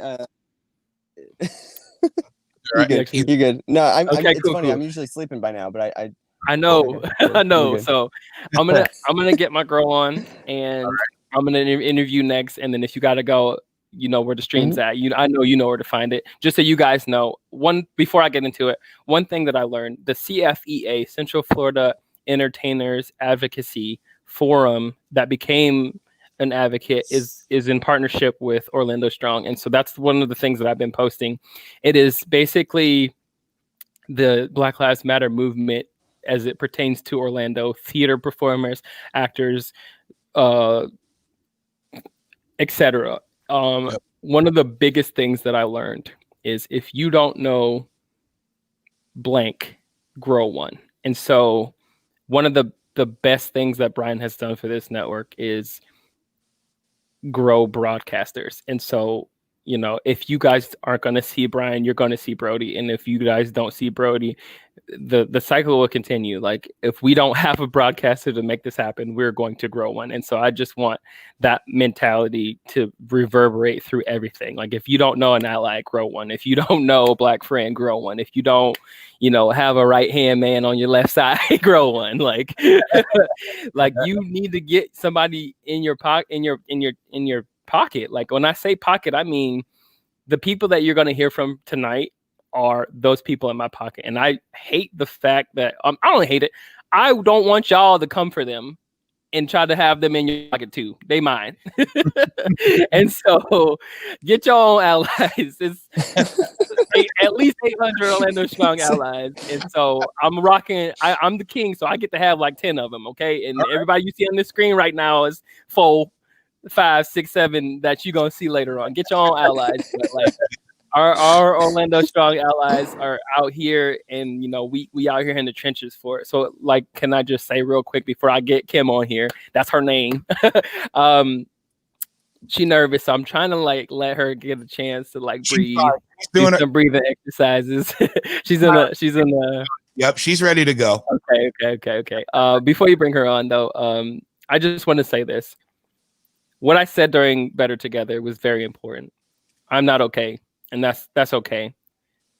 But I'm okay because I have people who I can talk to. Where is he? There he is. I have people in my phone I can talk to when he sleep or he at work and he dealing with. He come in here every day, mad as hell, and he got his mask on still. He out here doing it. So y'all need to do it too. But that's the problems that he's dealing with at work with people not having to wear masks. Him just having to be Black in a tokenism society at his job. And you need to be able to pour, but you also need to pour out. So he pour on me, I pour on Kim and Cheyenne and all the homies in the messenger. And like, my messages are still open. It's okay to be here, especially if you're an ally. If you're not doing what you need to do for Black Lives Matter moment, do not hit me up. Get your own ally. And so the person I'm gonna bring, the person Hotel Life, you see it. The person I'm gonna bring on is the first ally that I had outside of Chris. He don't get a choice. He paid it. He his name on the lease. I don't pull him out the ditch. He don't get a choice. I said, go get me a black shirt, and I took his shirt and I painted on it. Like, he don't get a choice. Like, I know that we here for each other. So you see him out there with me. He don't say nothing. He don't talk a lot. If y'all been watching these streams, it's a different person. And his friends have even called him out for that. I'm so proud of this man right here. right here. But just whatever I ask him to do, he's there. And so, like, get you one of those. You got to get you a roommate who you could, like, if the power off, y'all just vibing. Y'all gonna be good if the world ends outside right now. You know, you could be on quarantine together and, like, you don't get on each other's nerves and y'all see eye to eye, like a helpmate, dude. Yes, you need a good partner. Yes, that's Hunter right there. And you're gonna hear from him tonight because he was there on May 30th. And I talked about him during Better Together. I didn't say his name, but you just got to get you a team, man. And so when the team, love you, Caddy. She loves you too, Chris. Like, you need somebody to show you that you matter. And you shouldn't have to ask anybody, do I matter to you? And so the next person I want you guys to meet, her name is Kim Adavino. And I met Kim at Universal. We entertained together. We've come through the ranks together. I was a trainer. She was a dance captain. Hi. Yo, come on, shirt. Oh, I'm gonna cry. Don't cry. All right, yet, all right. not yet. We'll do that in a second. Okay. So it's May 30th, and I am not okay. And I'm reaching and I'm trying to see who is not okay with me. And it's real quiet out here in these Orlando streets. And so I just made a post. I said, yo, I'm gonna be here at this day. Let me know if you're gonna be out there. I don't want to miss you. And like 2 people said something. Kim was one of them. And so I was like, all right, if I got one, I'm gonna do this. And so we get there at 11:45. I'm in a car full of black kids. He one of them.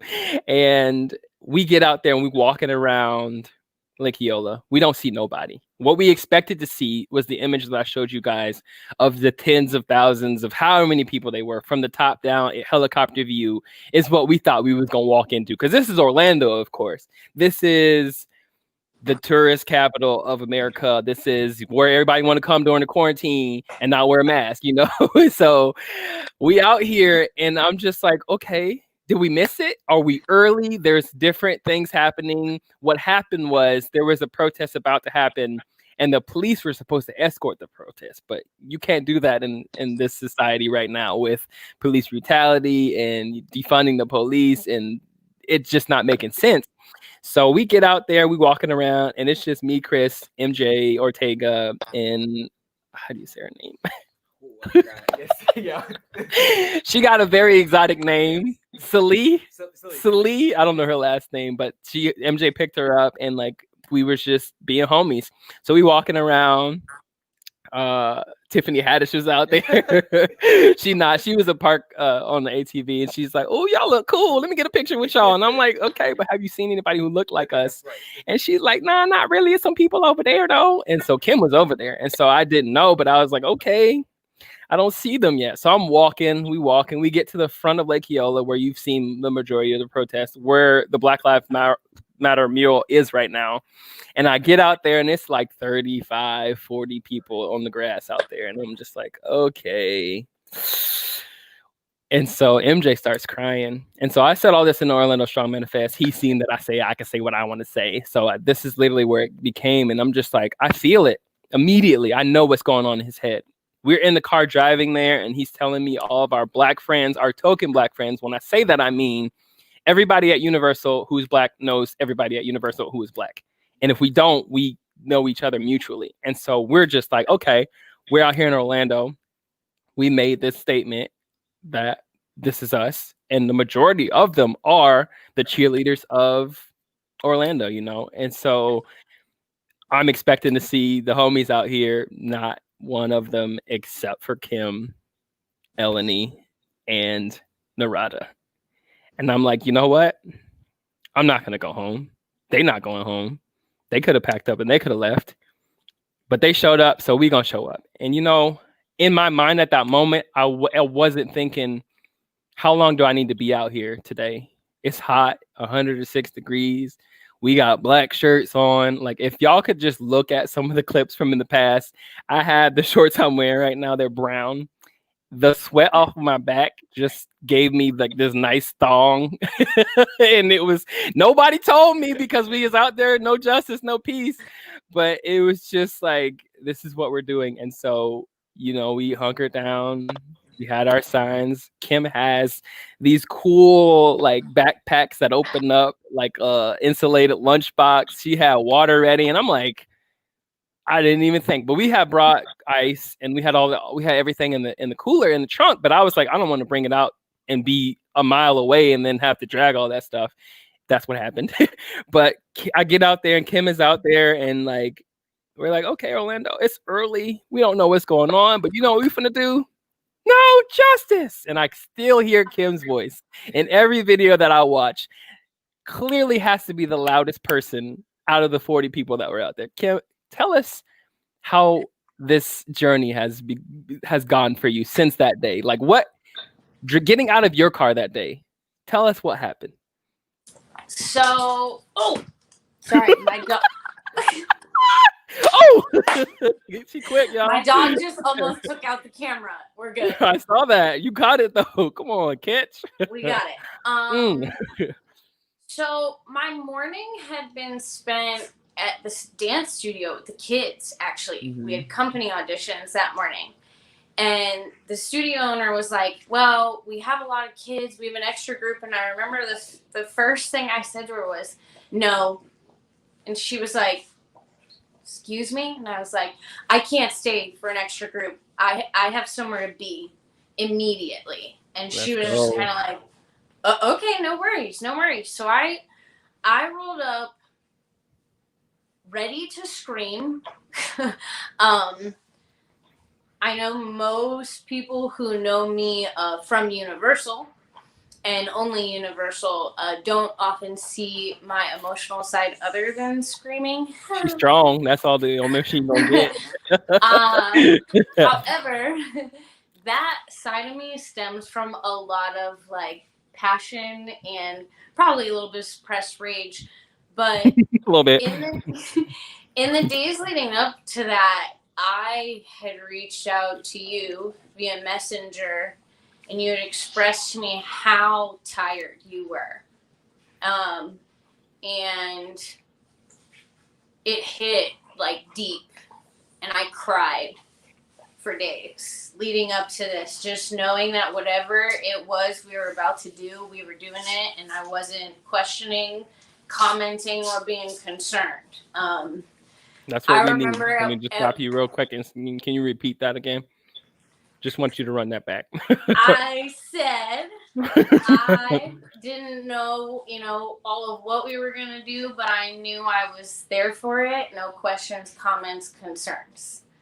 I appreciate that. And just so y'all know, me and Kim from Duval, 904 to the 407. Like, she from my hood, so we literally built from the same cloth. So y'all already know what time it was. Yeah. Right. And, in any hood in Duval, you show up. I don't care. Outside. When there's something to show up for, you show up. So, I remember just getting in the car, and I had already had my team because like you were talking about earlier, putting your team in place is so important, because if I was going to have energy to pour out to my friends who were hurting and to be there in the way they needed, not the way I wanted to be, I needed to be ready for whatever. And I needed a team of people with me to keep me within my boundaries and me in my good energy. And so I had Narada and Eleni, and they were awesome. They did pre-prep of water. They had the car packed. They met me at the park. It was so crazy. I'm like, being bossy, as Neurotic can tell you I am. I'm like, we need to get there. We need to be there. Representation needs to be there. Let's go. I'm running late. There's traffic in my way. Like, I'm like, get there, get there, get there. We need to be there. So, and y'all, don't want y'all to ever feel like we're being mean, but I just want y'all to know that there are people who say that the Black Lives Matter movement has no organization. This is what I mean by everybody needs to be a leader in Orlando Strong. And so me and Chris so many times have just like been mad at, like not mad at each other, but mad at the same time because of what we have seen. And Kira knows, but I like need Chris to be at his like top level, but he will get mad for me about the thing I'm mad about too and not say nothing. And I won't know until after our heat nap when we wake up. So Kim, I get it. You just got to be bossy. And I don't know if it's the Duval in us or what. It's just leadership. It's not always going to be pretty. It's not going to be by the book. You got to roll with the punches. I need the work done. I don't have time. I got to wait. We don't.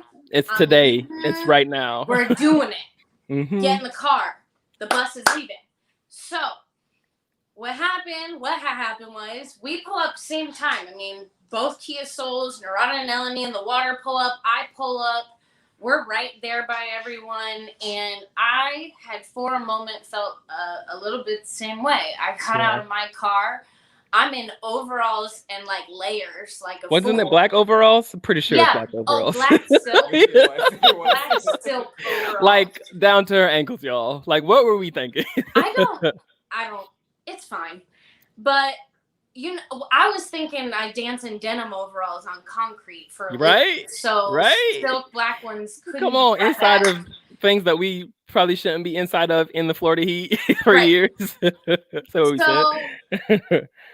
I remember rolling up and like, you know, just kind of looking around and noticing that there was predominantly a white crowd and a very small one, to which then I took to researching because as you keep saying, Google is free. FREE. That's spelled free. So is all Facebook, Twitter. Hello. Y'all better use Facebook before they charge you for it. I reactivated my Twitter account that day solely to follow Orlando protest information. And Kim, if I could just say, like, yo, you will use your social media for sandwiches, for cats, for jobs, for weddings, but you can't use it to speak for your Black friends. 1,700 of you. We see you. Go ahead, Kim. So I see you. I took to free. Let's go. I had noticed that on Twitter it said that there was some confusion. Originally, there was a protest that was starting at Pulse, and it had gotten shifted. The time had gotten moved, and so people were unaware. So I then did what I do best and socialized with all the strangers that I was finding and started going, well, do you have friends coming? You know, do you have a group coming? What are you doing? Because if anyone knows anything about people who get chatty, you get enough of us chatty, you know, people come. That's the point, right? Or people Find will an stay. ally, grow one. Grow one. I grew out here in these streets. Several, and one in particular, I don't know if you ever caught her name that day, Cedric. The one who led us around? Yes. No, I didn't. She just disappeared into Orlando. I'm trying to, I created Orlando Strong so she could find me. That's what I was hoping. Right? I've been looking and I still. I'm glad that she's out there I see her in the video. I'm gonna take a screenshot and I'm gonna put up a wanted poster. Yeah, we'll find her. I'll make okay. I'll wear What's her good? pants. Have you seen my friend? So she grew allies and all. We both had kind of come to the terms that there were people coming. A lot of them had just gone to Pulse first. Yeah. So that was when you guys kind of walked up. You had stepped away and were with your group, you know, talking with MJ and them. And she looked at me and she was like, "You ready?" And I kind of just like put my hands on my hips like I do. I was like, don't know what for, but yeah. Right. I'm like, yeah. And she's like, "Let's march around and rally some people." And She's I'm like, so loud, y'all. Here no we taller than go. Kim, probably. Like maybe like an inch taller, but she was so loud and not And black. I'm 5 foot tall as well. So whole 5 feet of fury. Yo, that's the fiercest. You know, and she had already expressed to me that she had been part of protests before. So as someone who had not, I was like, at least someone knows something. We can start on some sort of good note. And she did. I really felt like she was the catalyst for some people who maybe were just kind of stuck in that I'm not sure what to do other than stand with my sign. And that first march around Lake Eola empowered so many voices in that group. I mean, even when we first started, I couldn't hear much. I'm deaf in one ear already, so over my voice, you can't hear a whole lot in my head. But I just remember at one point, my throat, I would scream and nothing started coming out. But then someone behind me would scream louder than the nothing. And you were saying the same thing, so it literally felt like, and they said it for you, and that was so powerful. And as someone who, as a dancer, is so big on movement therapy and moving as a group and what the connection and movement energy can do for a group of people, in my personal opinion, we were experiencing what a lot of dancers might consider what you experience when you flock. And flocking is a lot what it sounds like. You, as a group of dancers, stand in a clump. And it is not one person's choice ever. The group chooses the movement, but essentially you have to use your brain. Because if you can't see behind you, the people behind you have to follow the people in front of them. So we naturally fell into this order walking around Lake Eola, and this rhythm and the chanting got more consistent, and people joined into the leadership roles instead of just 2 or 3 of us yelling leadership roles. And people took ownership in their words more. You know, I felt like when it first started, there was a lot of follow along. You know, you would start a new chant, but we would follow what you said. Halfway around that lake, something shifted, and people just started using their voices as they chose. The words were not just one leader's or another leader's. The entire group, you know, much like a flock of seagulls, moved as a unit. Mike. Yeah, Mike, but also picked up such an energy and a momentum and attention that less than 10 minutes after we got back, the cops showed up full force staring at us. Like, so you're saying to me that they weren't there? There were 2 of when we them left. Yeah. Peacefully standing away from us, away in the shade in a non-combative stance. Shortly after we regrouped back in our sitting spot by the lady out of the ground statue, more people started pouring in. They started pouring in from City Hall, where apparently people had heard that was where it was going to be and didn't realize it was Lake Eola. So we had people coming up from City Hall, but then also coming down from Pulse. So we had just shook all of Lake Eola's peace, sat our happy butts down, and now people were pouring in. And I would say about 10-15 minutes later was when that wall of about 30 bike cops showed up to park right across from us. Full gear, full force. And I mean, at that point, I found it interesting that that was when they chose to do that, because though we were gaining momentum, most of us were at our most exhausted. We had just walked, screamed, 106 degrees feels like. Wearing all black. 90% of the crowd at first that was there, that small crowd, was in masks and screaming in our masks. You know, pouring sweat. I remember we went through our water so fast because people were just dehydrating. I was asking people to step into shade because 2 of the girls next to me were already showing like some very serious signs of dehydration. Their hands were shaking, their knees were shaking. Yeah, people were turning purple. And so it was then, I would say, after those cops showed up, that there was a definite different presence. And I think that was when you left to get water. Yeah. And I looked at Eleni and I was like, yo, you're purple. Like, y'all ran out of water. And she was like, yep. And I looked at Chris and his legs were shaking. And I was like, okay, it's time. Like, I had water in the cooler. I had the coolers. I had ice. And I went and bought more because I wasn't expecting that turnout. But I knew we weren't going to have enough water for everybody. But it was just like, at least y'all, before y'all pass out, I need to go now. And so I just dipped, didn't say nothing to nobody. Yeah. But it was, well, and I mean, really, like, at one point, I just turned around and was like, does someone know where he's at? Because I'm just nervous because we don't see him. And as soon as you said that, the boys came running. And of course, the way I looked across Publix and just seen them like, pew, pew, pew. I'm like, yo, what happened? Did they start fighting us? Is it a little riot? The mama bird in me took a quick look for the top of your head, and it was not there. And I was like, pause, where's Cedric? Because that was also shortly after the cop had approached you and said, well, who's in charge here? Yep. And you said, well, this is a protest officer. Yes, sir. We're all in charge. I know it's your first one, sir. You made it very apparent. But yes, sir. I know you're looking for a leader for a reason. But you here won't we find are. one. all of us. Arrest all of us. So, There's not enough of you.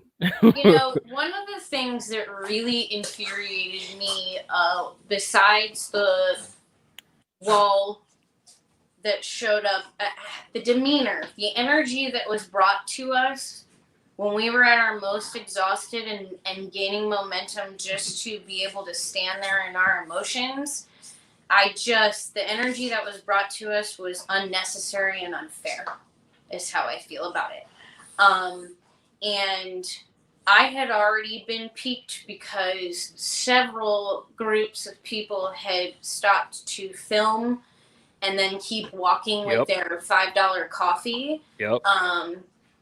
And so one of the things I was screaming was complacency is poison.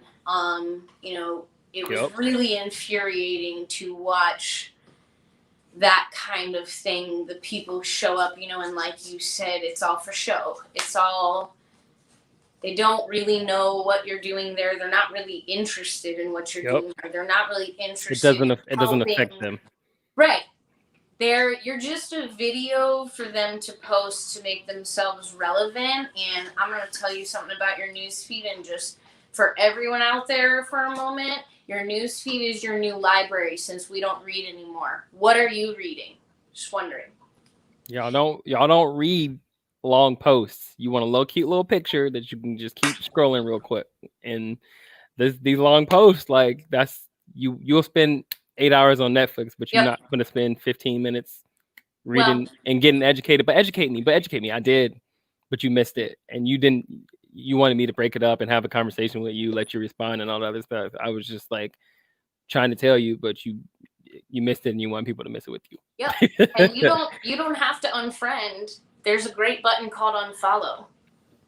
Every 30 days, I'm gonna be right here.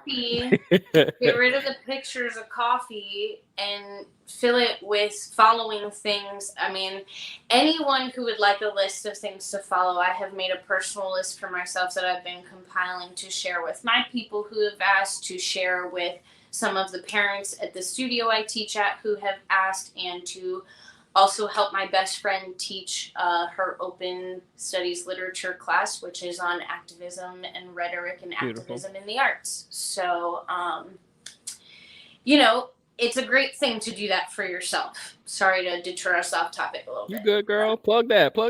This is the education they be asking for. Don't be sorry for it. Google is what? Right. Free, but so is Kim buttons. if she wants to be.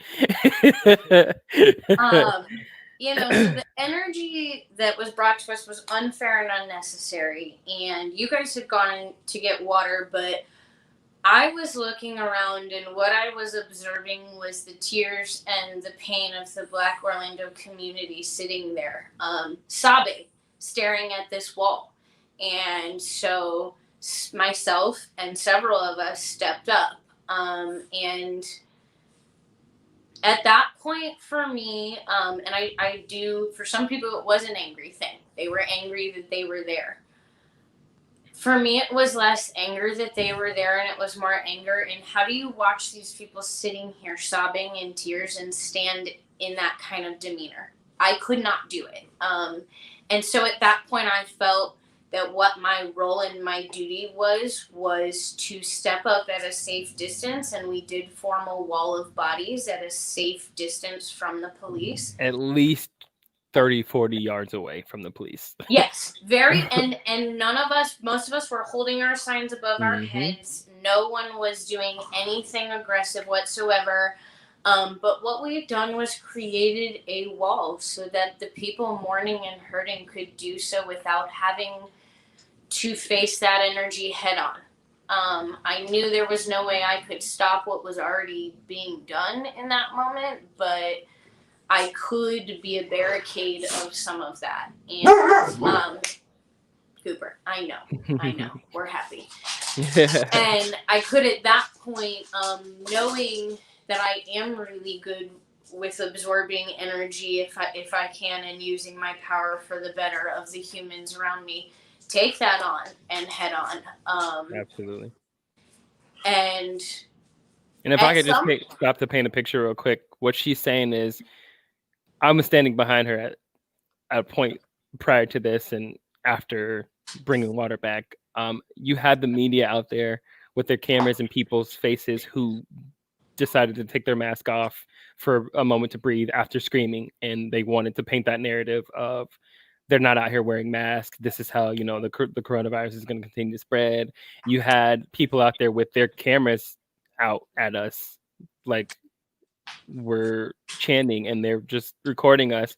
Like Kim is saying, like, Black mental health is so important, but like they can't even grieve in this moment of high emotion without somebody putting a camera in their face for a couple likes, for some views. Like, it's so much more important. Put your phone down and stand over here with us. Yeah. Like, but continue. Sorry. Yeah. And I would say my most pivotal moment of that day was the moment I shared with you, Cedric. Absolutely. There was nothing I could say. Now I'm gonna cry. It's okay. I might cry with you. And as someone who says everything, sometimes to a fault, there was nothing I could say. There was not enough I could scream. And there were not enough I'm sorry's for the way I watched the pain wash over the Black community that day. And years prior leading up to it. Absolutely. It is a constant gift to be given an opportunity to relearn and unlearn. Absolutely. And in that moment, there was so much shed in me as a person, that I just changed. And like you and I agreed afterwards, I will forever be changed by that moment. It showed. If I could just talk to you. Just, keep going. Face full of Cedric. And just so you know, I got that black shirt on. It is drenched 1000%. And her face is in my chest, in my heart, with all of that sweat, not caring, tears and sweat mixed. Just like, there's a saying in religion that Jesus wept. And there's 2 times in my life when I have experienced weeping. I work with kids, and I fell in love with working with kids in my church here in Orlando. It was called Faith World at the time. And I was just like a helper, helping out in the ministry, and didn't know, this is way before I became a pastor. I was prophesied that I would become a children's pastor, but hearing kids worship, like chanting is a form of worship for me, but hearing kids do it broke something in me that I wept and cried profusely in a moment for hours. I had not experienced it until May 30th when I stood out there with Kim and she cried in my chest. And when I tell you, I don't do tears. Like I'm not that friend. Sorry. Like, I'm an empath and I apparently give the greatest hugs in the world. But if you're about to cry, I will not hug you for the sole purpose of you're not about to cry on me. I'm not, if you were holding it in and you're strong, that's fine. But I cannot be that straw that broke the camel's back to let it unfurl, because looking at Kim cry right now bothers me. But I know that this story is so important to me in this movement, in creating Orlando Strong this moment, because what I said was, hearing you weep at the top of your lungs after screaming for hours, like seeing Jesus on the cross after being beaten and carrying his cross and bleeding out, sweating out, crying out everything in him, felt spiritual to me. And so no one will ever tell me that Jesus would not be out here in these streets with us. And taking it back to me weeping over those kids in worship, reaching out to their father, brought me back to Kim. Ooh, brought me back to that moment of God is in this moment, because your face is in my heart. And all you said was, I'm sorry, I'm sorry, I'm sorry, I'm sorry, I'm so sorry. And just hearing you weep, I have never, like I told you guys in Better Together earlier, been in a situation where I personally had been brutalized by police, maybe verbally, maybe got pulled over for being profiled because I'm 6'3", I got dreads and I drive a Charger, but I've never been pulled out of my car. I've never had handcuffs on. I've never been leaned over on my car. I've never been roughed up. I have never been in an altercation that caused me to have to hurt somebody, or somebody hurt me for being called the N-word or anything like that, because my mom has raised us in a situation that kept us from that. When I'm fighting and I'm telling you that I fit a description of somebody like George Floyd and it hasn't happened to me yet, I'm telling you that it could happen to me.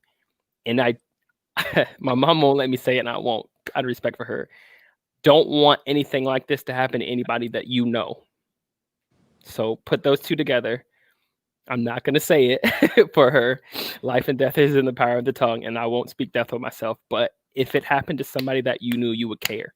So care before it happens to somebody. And so when she said, I'm sorry, it felt like her ancestors were saying it to me. For all the people that had to go through slavery, that were beaten, that were lynched, and all these other things. And white people have always been good to me. I've been okay being the token in these social circles for a long time because of that. I say it, I said it on the stream before, that I am the bridge between the Black community and the white community, because I can be. Chris is the same way.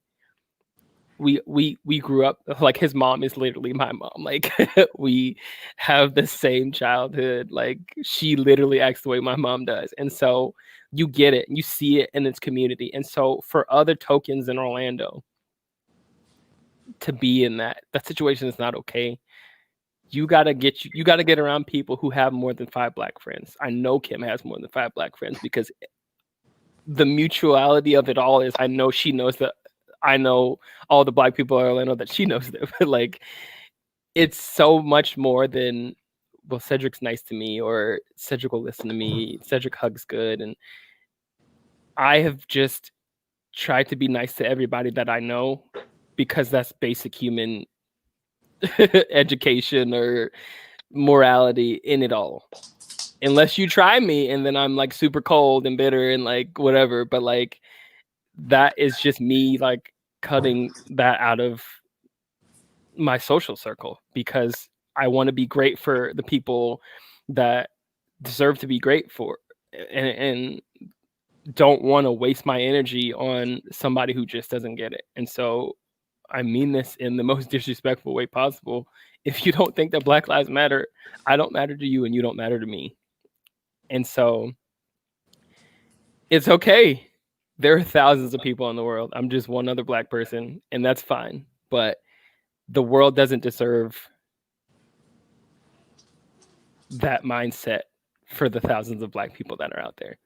And so if it didn't work out with me and you, that's fine or whatever. Like, we're not gonna see eye to eye on things, and that's cool. But like, Black lives still gotta matter if you don't like a Black person. Black lives still gotta matter, like, whether you have a Black friend or not, whether your Black friend has been a victim of police brutality or not. Like, they just have to matter, period. And so when I say the sins of 1,000 like arguments, and like, you know, we tagging in on Facebook and having to fight grandmas and grandpas and uncles and Trump supporters and all these other people, like, those instances don't matter. They could call me out of my name, they could say whatever they want to, but in my heart, I knew that Kim got it, and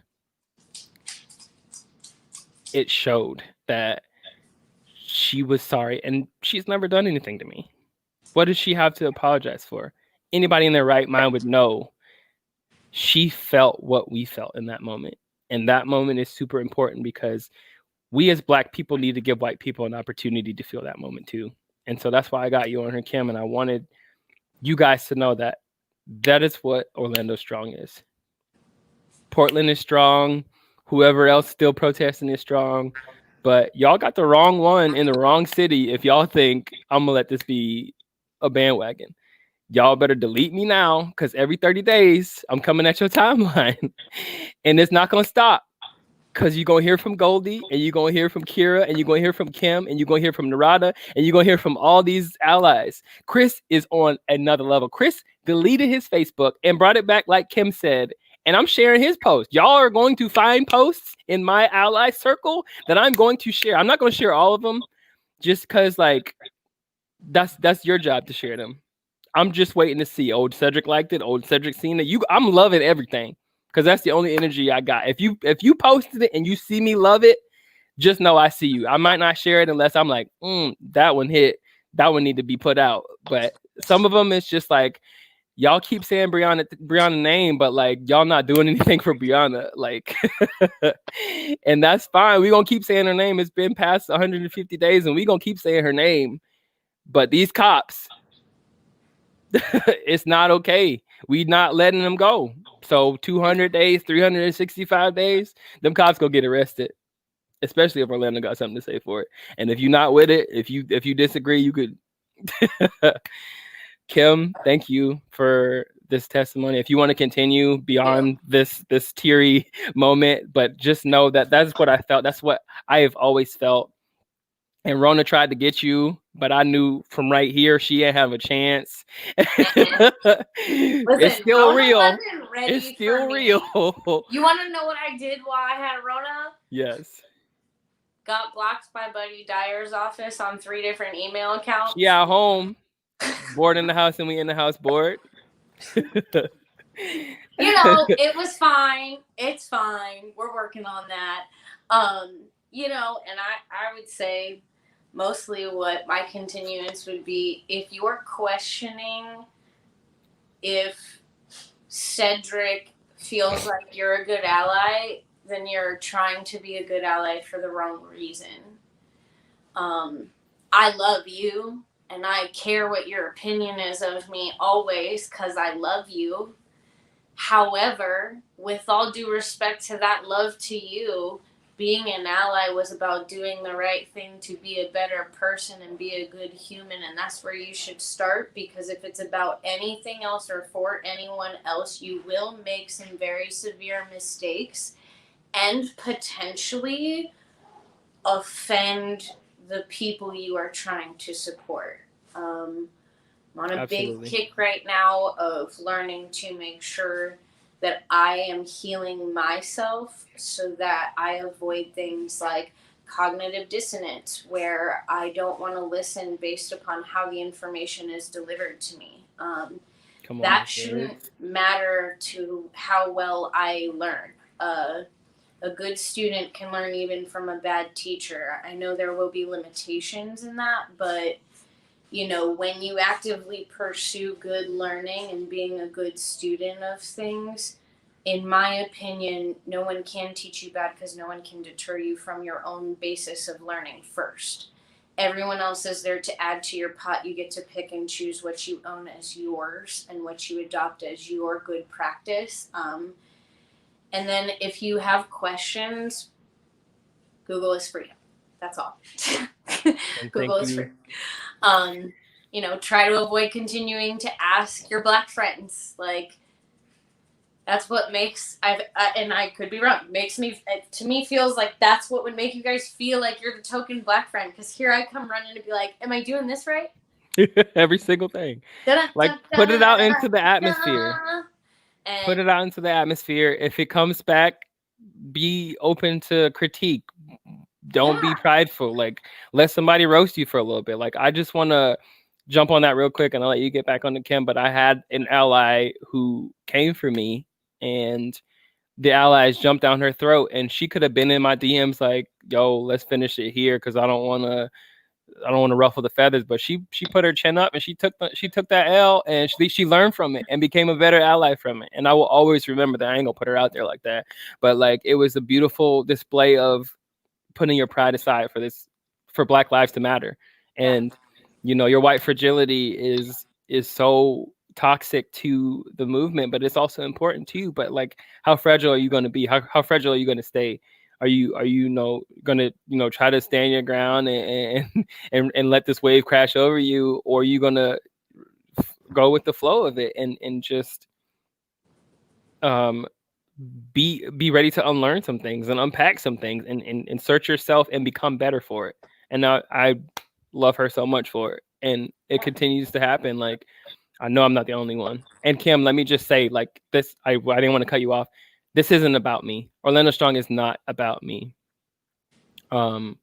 This is so much bigger than me. It's Orlando at the roots and the borders of everything. It goes beyond Orlando. It went into Illinois for Better Together. That's how I got in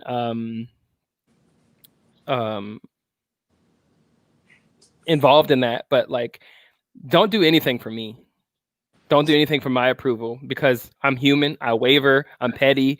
Like, like, I literally said in the Orlando Strong Manifest, I do not want to be the leader of this. And I talked about it in Better Together today. You have Christina. You have an ability to go too far with your advocatism. You know what I'm trying to say.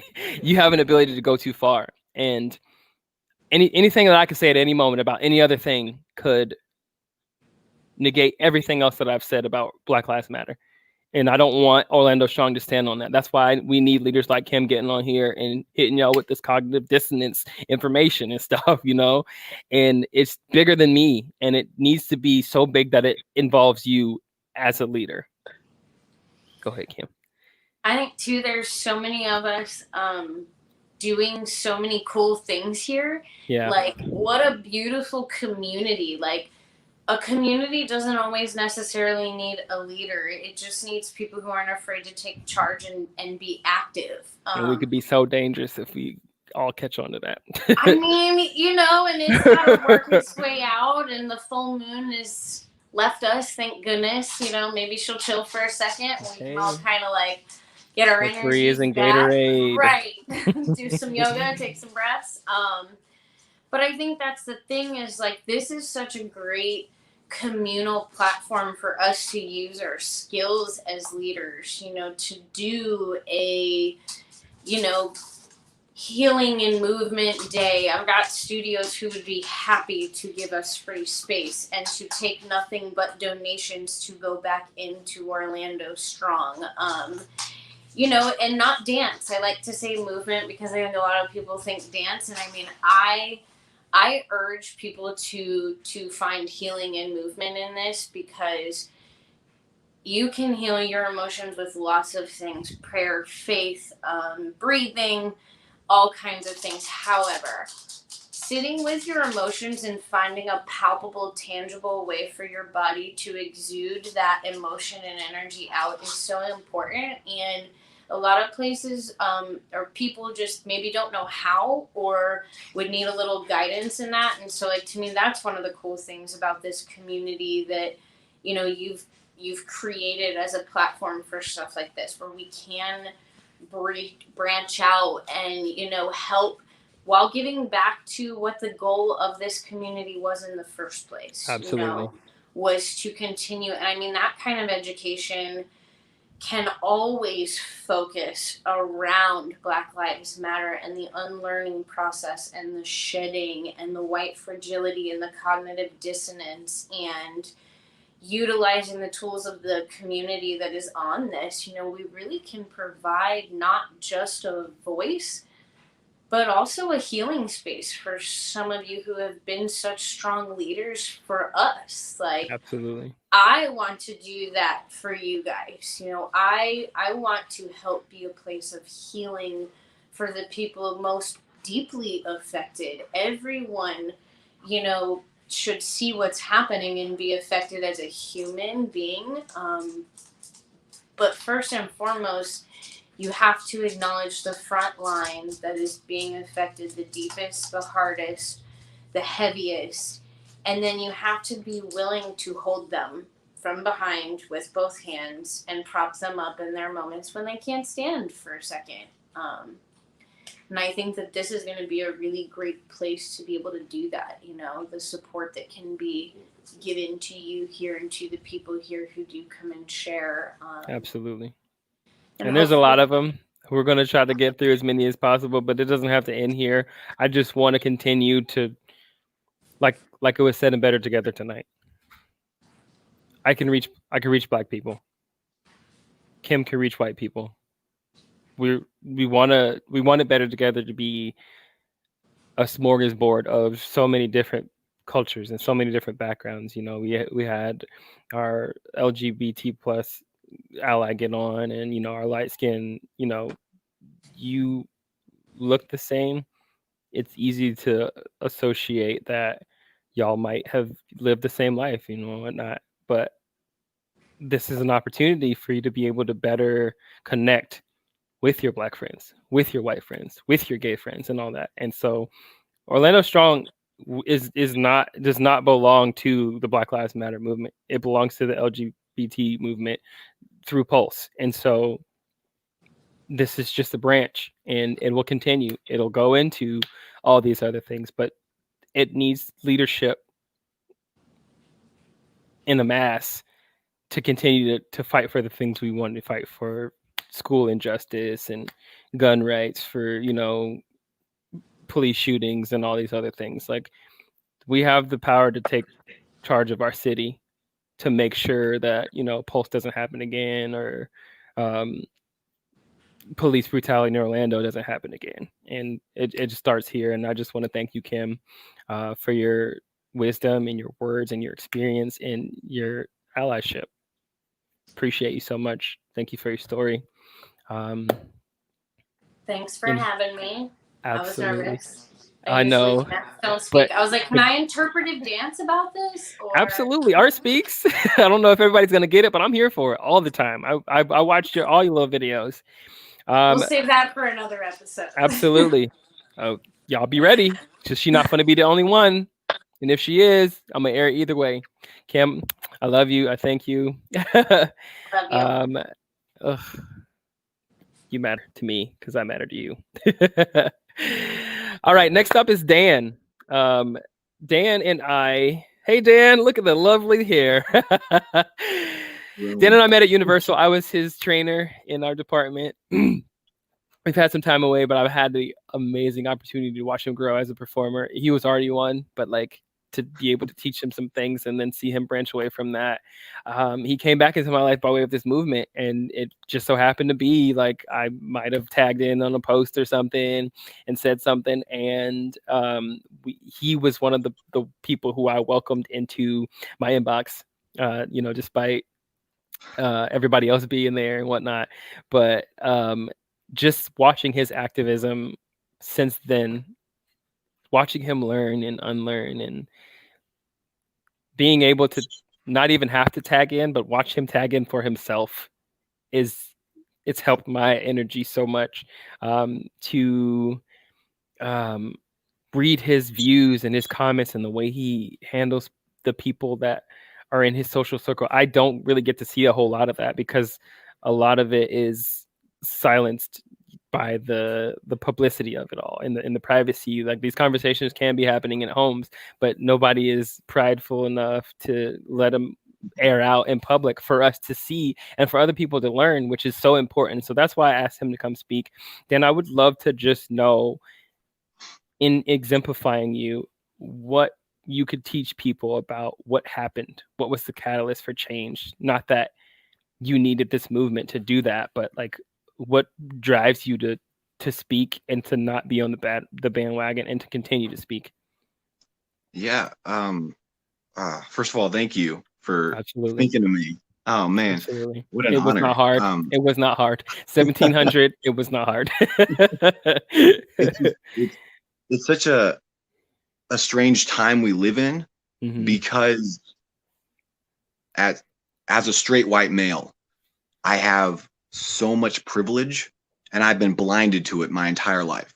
Yeah. It's one of those things that I grew up in a Christian home, 2 parents, very normal for the idea of the American dream. And this movement, George Floyd, seeing my friends who deal with this on a daily basis, who deal with something similar to this that I've never experienced before, just something about it triggered something in my head that you can call it white guilt, you can call it the fragility that I have, whatever you want to call it.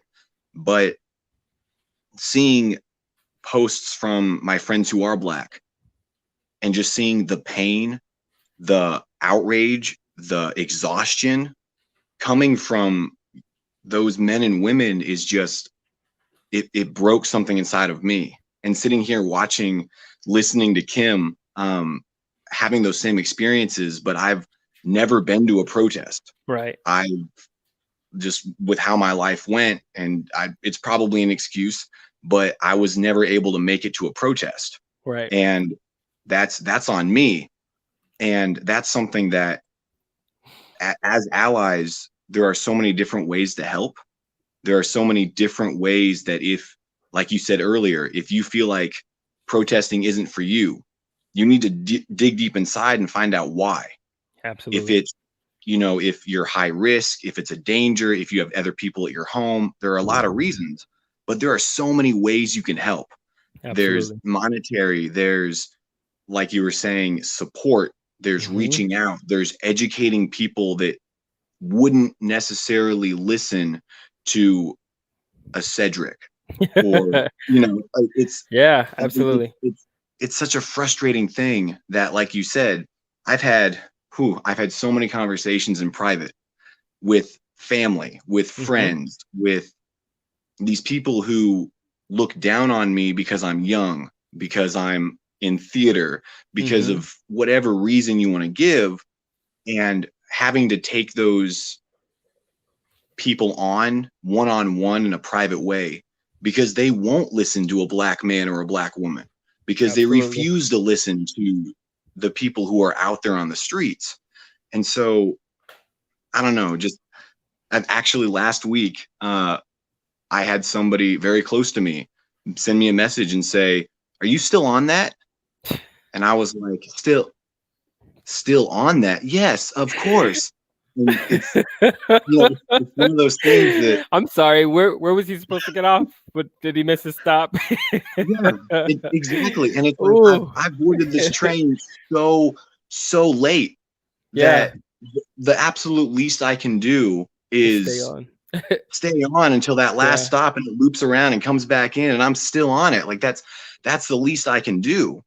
And so just seeing what you've done, seeing these protests in all of these major cities, my role as an ally from afar is offer money when I can, is educate people when I can. Because those people that we talk to, you got to come at them with all your ducks in a row. You got to come at them with all your facts lined up, ready to go, because they're not going to listen.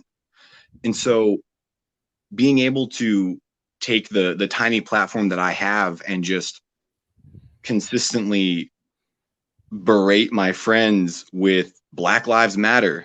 I know that. Can I ask, where else can you do it? Where else can you? Not to like say that there are other places to do it, but like, what better place to do it than, you know, your social media, right? Yeah. Like, that's where it should be first. Yeah, and like, it's totally. Go ahead.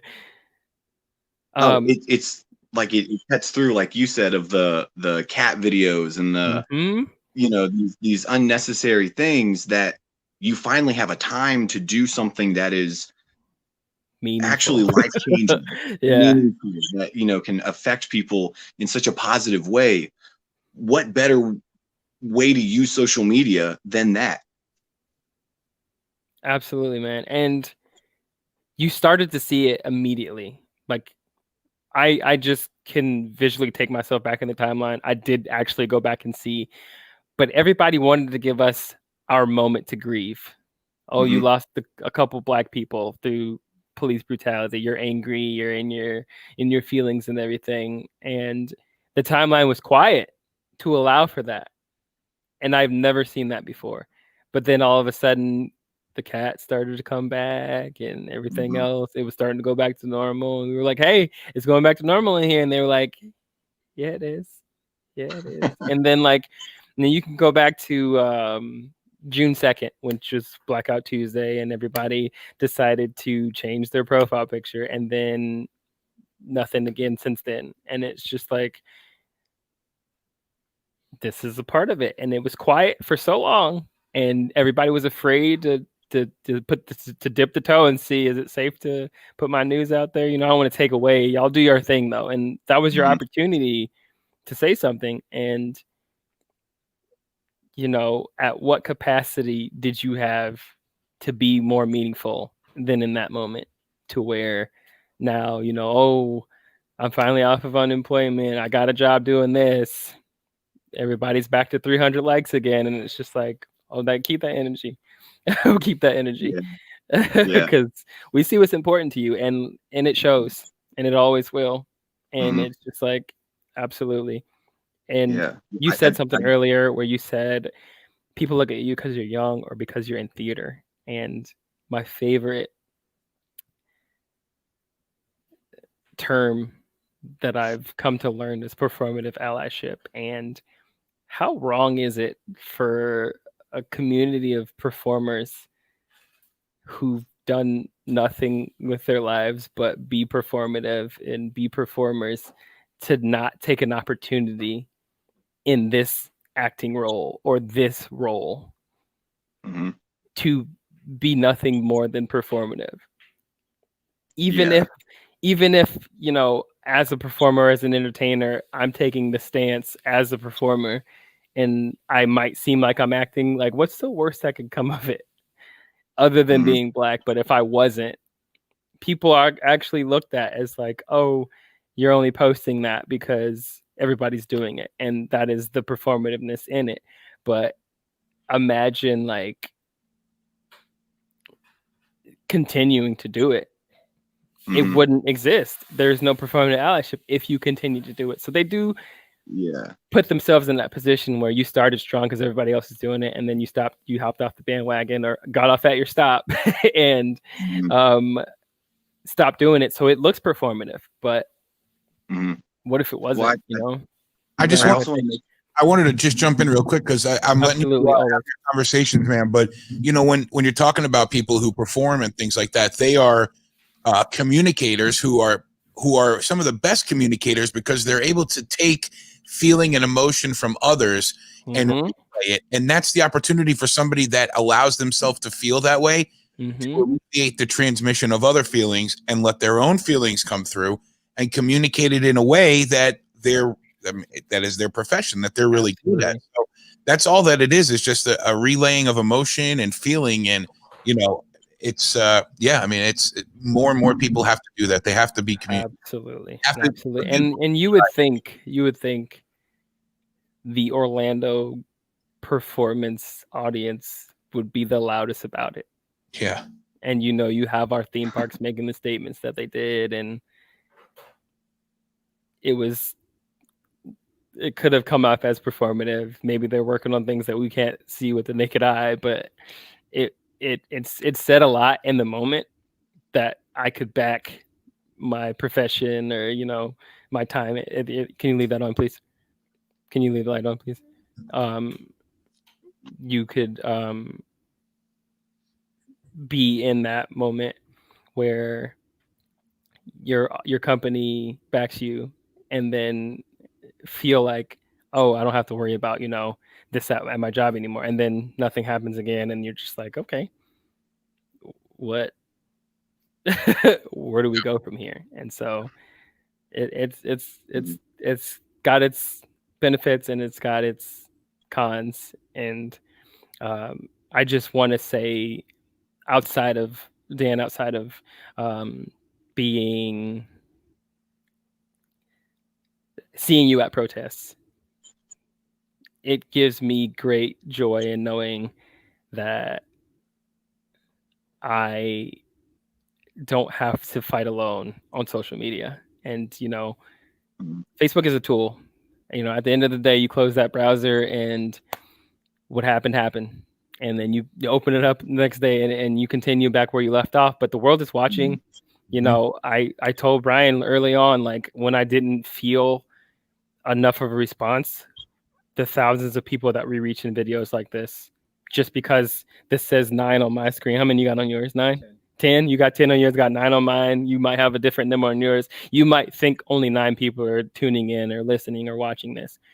And, you know, I had to invite a lot of y'all to be here tonight. But when we shut this browser and when, you know, Brian logs off at the end of the day, it goes out to 3,000 people and we only have 800 followers. So not everybody needs to hit that like button or smash that subscribe bell and all that other stuff. People are going to see it. And you guys who've shared it, you guys have put it out into the atmosphere and we're super grateful for it. And Dan, thank you for the work that you have done, continuing to do, and allowing the unlearning and the white fragility to not be a factor in where do you get off, son.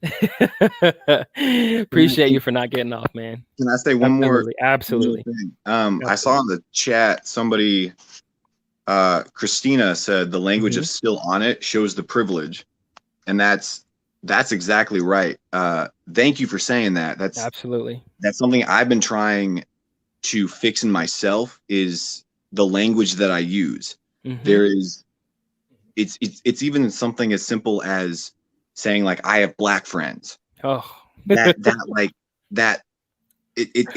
terrible, and I hate it, but it's something that I don't even think about. Right. And it's something as simple as that, changing the way you talk, then changes the way you think, then changes the way you act.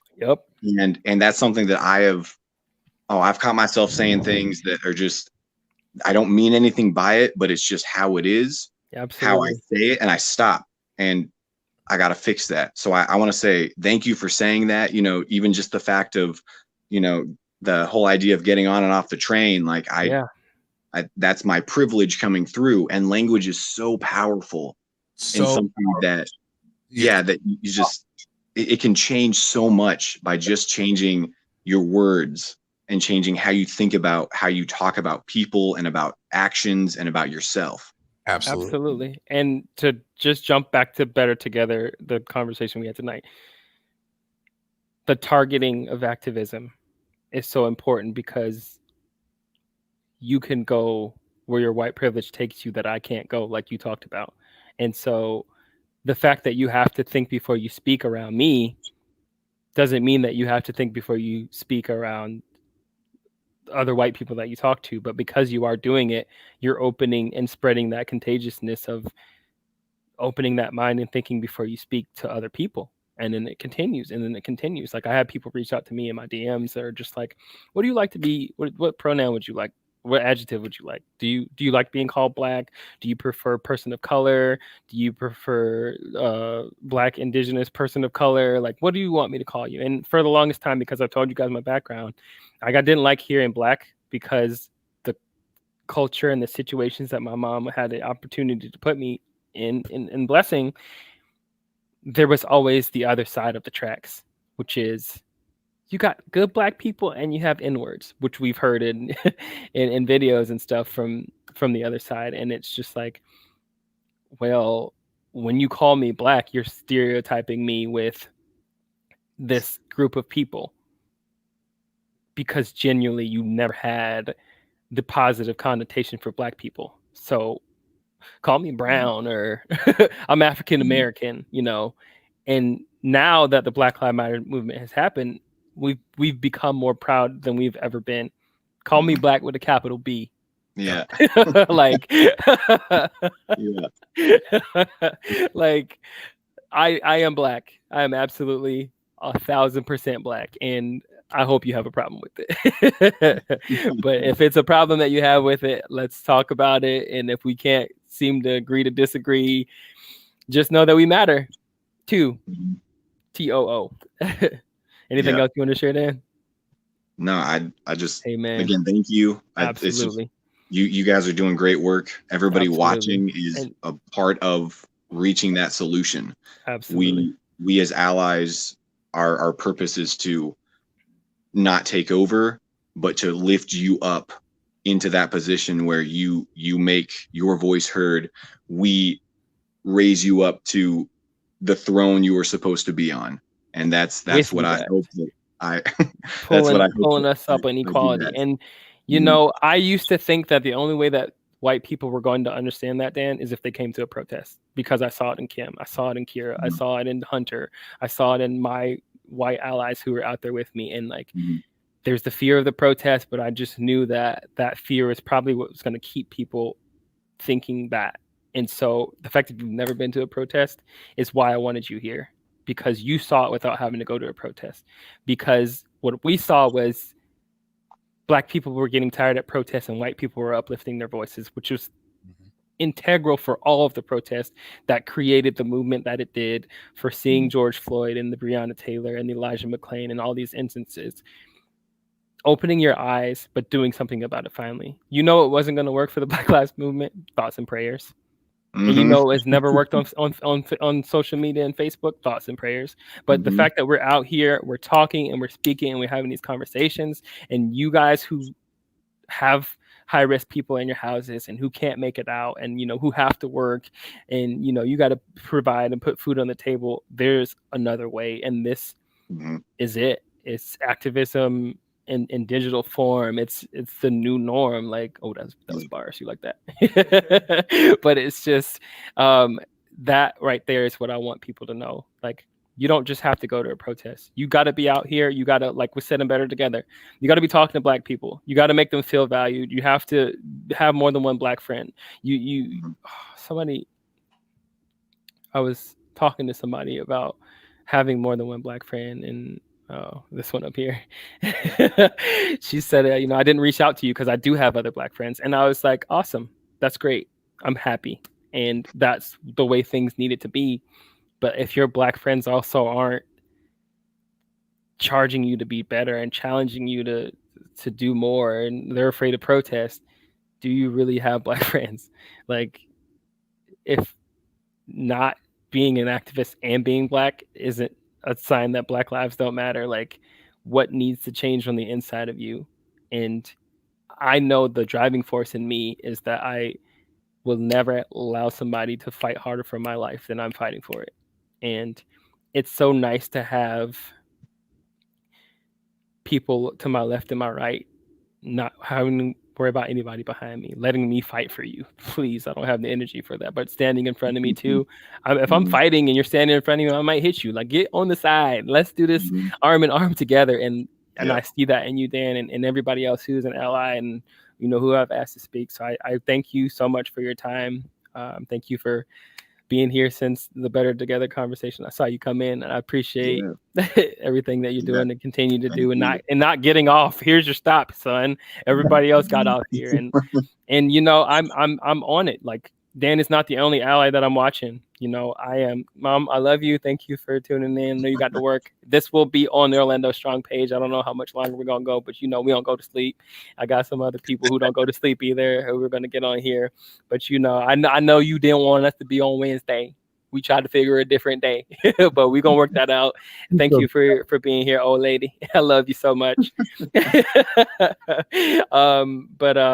Absolutely, Dan is not the only one. And so like, don't think because you might be the only person in your comments that I'm not going to bat for you, especially if you're my friend. I just so happy to be blessed to see them all. Like, I don't know how, but just like the algorithm works out, and I'm in the comments. I'll see you post something. I will look at how many comments you have, and I'm on it. And I need other Black people to be that same way. Like, if they're out here fighting for us, they don't need us to be in the comments, but to go in there and validate. Like, they're dealing with, you know, mom, dad, sister, uncle, brother, all in the same comment attacking them. Like, be that ally for them that they're being for you. Get in there and, you know, unless they got it, you don't want to get in there and jump nobody. But Dan is smart. He's intelligent. I go in there, I hit that like, and you know they gonna see this Orlando Strong logo on that like to let them know, like, you got my stamp of approval. I appreciate where you're saying, and I stand by what you're saying. And if I don't, I'm gonna say something in the comments too. And if you come for Dan, I'm coming for you. And if you come for me, I'm gonna tag somebody else in, and they're gonna come for you too. And I have the snippiest allies that I could tag to get in on the conversation. And I appreciate all of you guys far in between for doing that beyond Dan as well. So thank you, Dan. Anything else you want to say? Nah, thank you. All right, Brian, anything you want to say? No, I'm just enjoying I'm enjoying being in the company of people who are all trying to do the same thing. And that's Is Brody still around? I think he had to go out to his car. He used to have trouble with his phone, but he works early. I know, and he was gonna be the next one, but you know, we're getting in these good conversations. I couldn't catch them all, but he's been instrumental, and he probably wasn't gonna say a whole lot either way. But I just wanted to, you know, pick his brain. We'll have an opportunity to do that, and I don't want this conversation to go until 2 a.m. But I am. The software won't. The software won't let us go that long. So we'll. How long? Yeah. Okay. We can go another hour if you want to. I got a couple more interviews, but I think I'll end it there. I think I got like 3 more, so I'm gonna send this link. Yeah, whoever you want to have on, by all means. But I think that this is probably what a lot of us who are asking what we can do, and we don't want it to be lost. Like we don't want it to be lost, you know.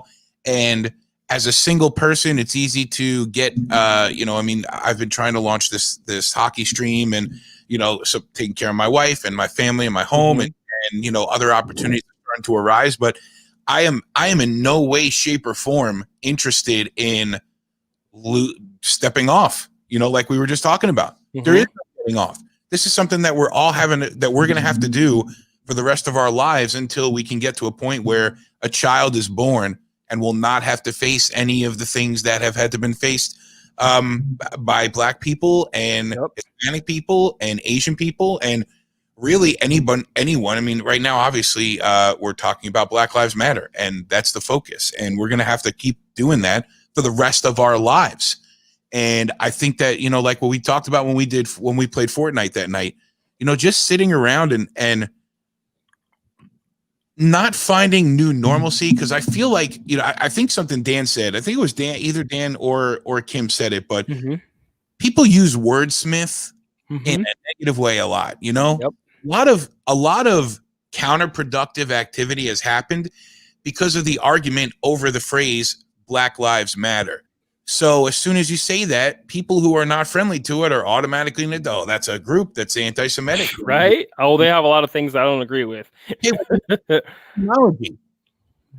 Black people matter. Yeah, Black lives.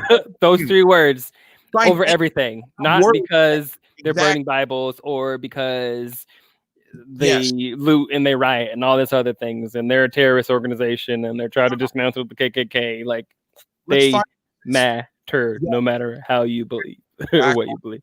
We can find another set of words if you think that it's about the organization or anything. It's about making sure that every single day that, you know, Cedric, that I will stand for you wherever you want me to. If you want me to fight you, I will. If you want me to stand in front of you to protect you, I will. If you want me to stand behind you and get your back, I will. If you want me to stand underneath you and lift you, I will.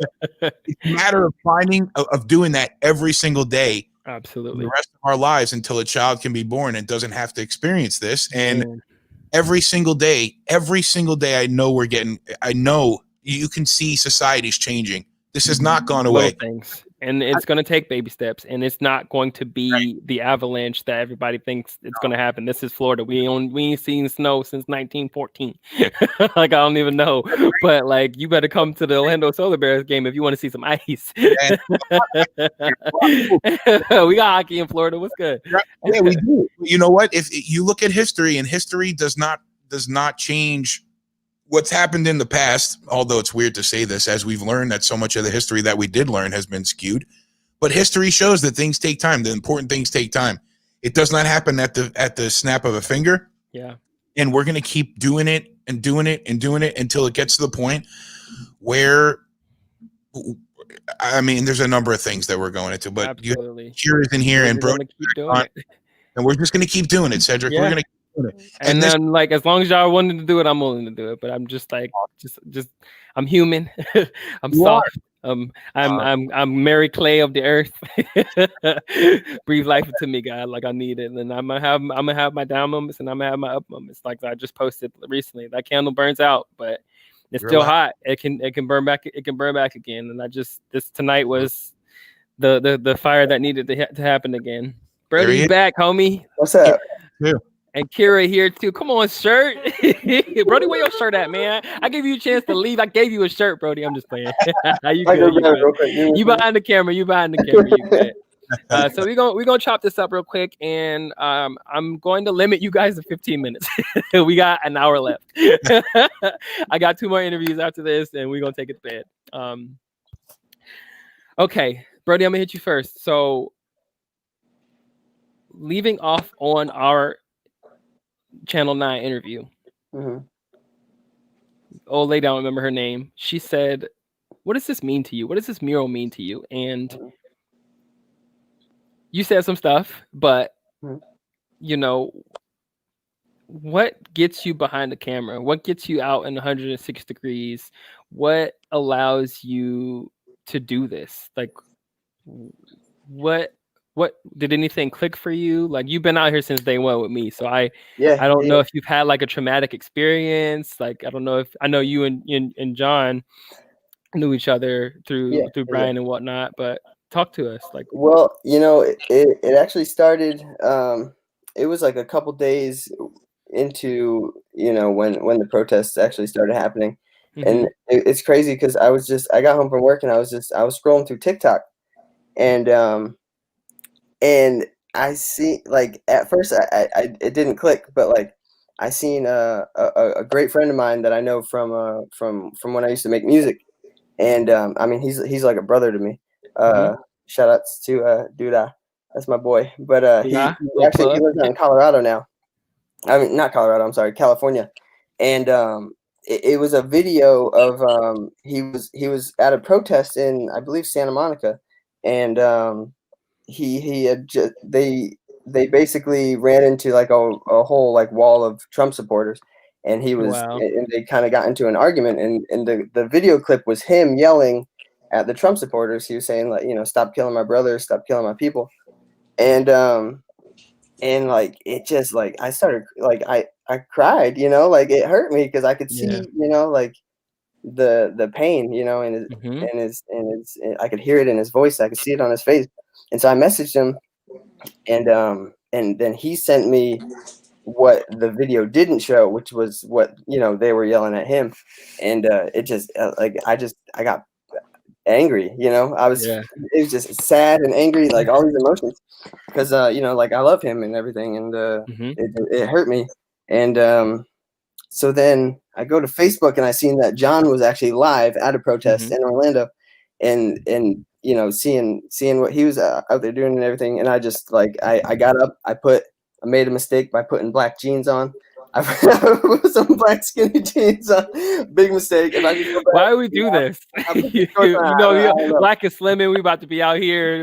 Might find a wife out here at this protest. Straight up, I put on some skinny jeans and black and we're gonna be sweating a lot. Might as well put black on. You ain't gonna be able to see it. No, do not, guys. Yeah, I got dressed and I hopped in my car and I drove right out to Orlando. And I actually didn't end up finding him. We didn't end up meeting up because I think by the time I got out there, he was getting something to eat. But it'd be like that.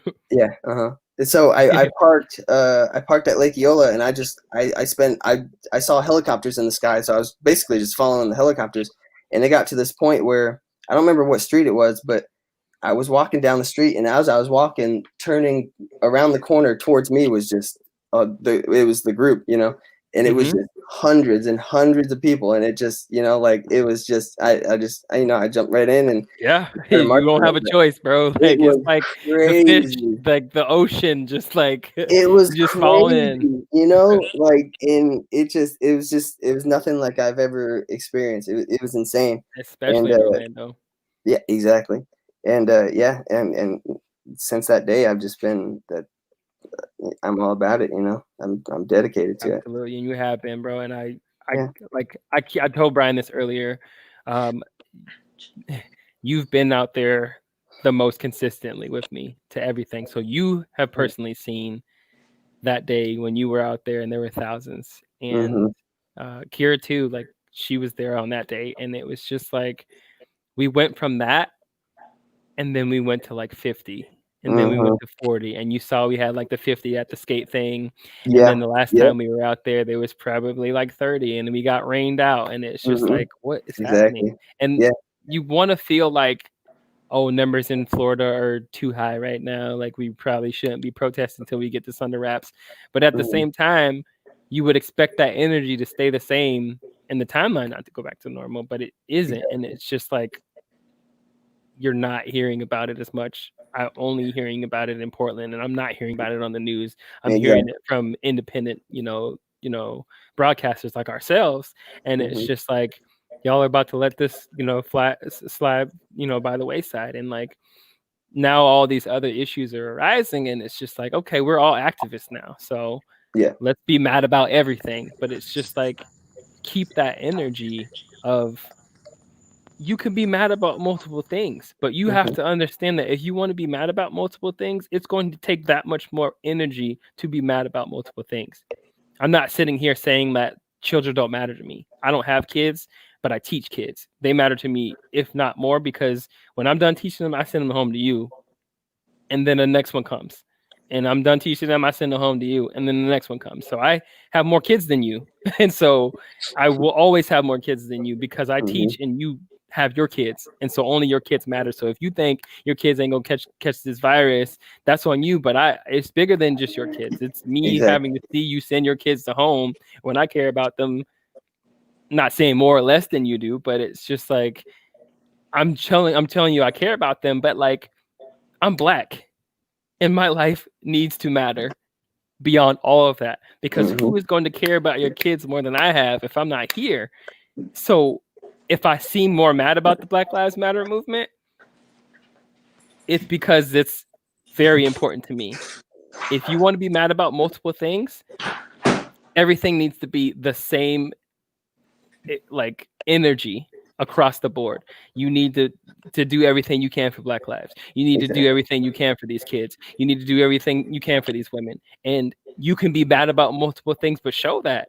So if somebody jumps down your throat, like, oh, you real mad about, this issue, but where was you at for the Black Lives Matter movement beyond June 2nd? But you could be mad about multiple things, because Horror Nights is not happening, but you have a right to be. I can see you in the camera. I can see you. You're telling on yourself, but you want to be mad about Horror Nights, but like, where was that energy at? Because you posted about Horror Nights, but you only changed your profile picture to Black. But I could be mad about multiple things. I don't have to say it on Facebook, but you did. So keep that energy, is all we saying. You want to jump down our throat and diminish the movement because y'all not allowed to be mad about multiple things, and that's fine. You weren't mad about Black lives, keep it moving.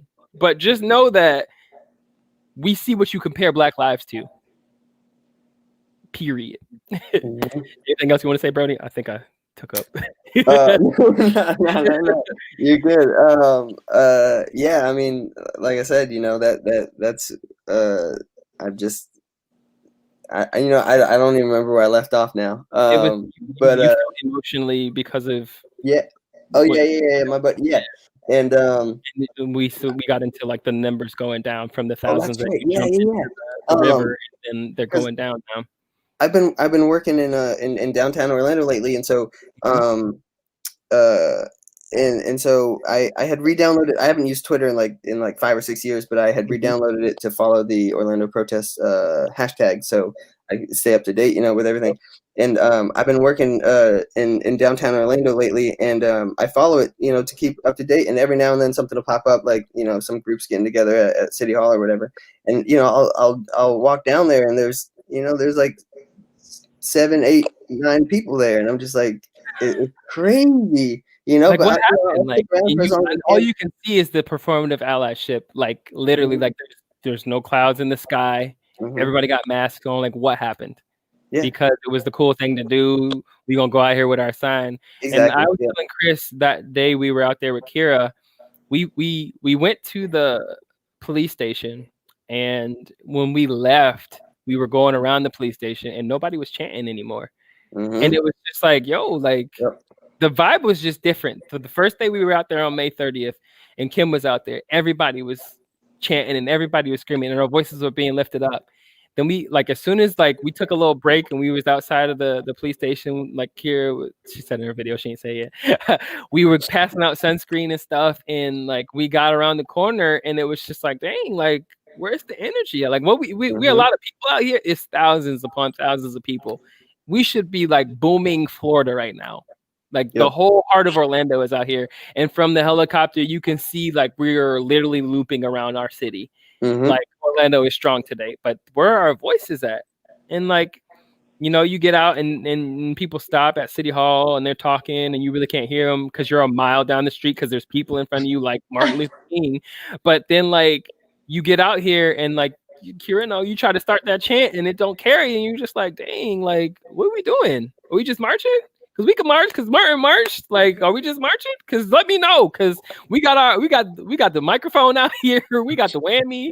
Like, y'all not gonna say nothing. We can turn the battery off. We can say battery because Brody already know what the sun does to our electronics out here. So it's just like so sad to see like that happen, and then the organizers see that it happens and feel like people aren't going to come out anymore, so we stop organizing. But meanwhile, every single night in Portland, hands up, please don't shoot me. Hands up, please don't shoot me. I'm like, it sounds very scary and creepy, but they out there every single night. People not going to sleep. The whole city not asleep. And I'm like, okay, New York, where you at? Because they just took y'all name, and I don't even know where Portland is. But then I'm like, Orlando, hello. I'm from Duval. I know it's Oregon. I don't know where that's at either. Come on, map. It's right here or it's right here. I know that was Michigan. I know.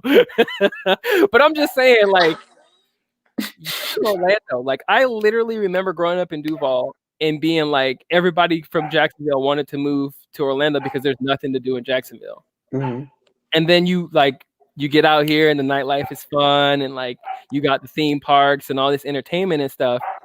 And then like you have the city show up finally after, the first day, and then it just kind of grows and it just kind of grows. And then we get rained out one time and nobody coming out no more. Like nobody's organizing anymore. Like what happened? Like what changed? Do people feel like it wasn't reciprocated here? Like, what are we really feeling out here? And so I just know that you and I have seen that, and Chris has been there with us, and it's just and that's why I like that's why I like live streaming it, just to show people that we are still out there. Absolutely. Because, the news don't talk about it no more. Our interview never got aired. Yeah, exactly. Like she took time. There was like 12 of us out there on that street. Yeah, I'm on their website. I'm like, it's got to be here somewhere. We played it from our stream because we wanted to let y'all know that it happened, but they never aired it. Did we not say the right things? Exactly. I was concerned because you gave me your first and your last name, and I was like, I wish y'all would come from a homie. But I was just like, where did it go? And so it's just like, here we are. And I'm grateful that, Brian is helping you out with broadcasts. We're going to keep this going. And, if you don't know one, grow one. And appreciate you for being here. I want people to know this is what behind the camera looks like. Like y'all get the access. You don't look like us. Like we not just out here. It's not Chris. I'm trying to tell y'all. Like if you don't see him on the camera, it's not because he's behind it. Like we have allies working this stream, and so it's so great to have you, man. I just want to bump you and appreciate you. You're not even from Orlando. Like you be coming out here to fight for people who don't even want to go out there. Like he don't live close. So like it just speaks to your character and like what you've seen traumatically and what you feel to continue to stand by us. But I just want to lift you up and thank you and show gratitude. Appreciate you, bro. Of course, anytime, brother. Absolutely. Kira. Hi. Hi. What's up, cutie? How are you? Nice shirt. Thank you. Kira, how'd you get that shirt? Did you do something to get that shirt, Kira? Because people want to know. No. Nothing. Yes, you did. The girl showed up. It showed out. Yeah, show up and show out. Yo, Kira, I don't even I kind of want to play the video, but I feel like you got this. Don't play it. So Don't cute. play Chris, it. we watched it last night. Do it, Chris.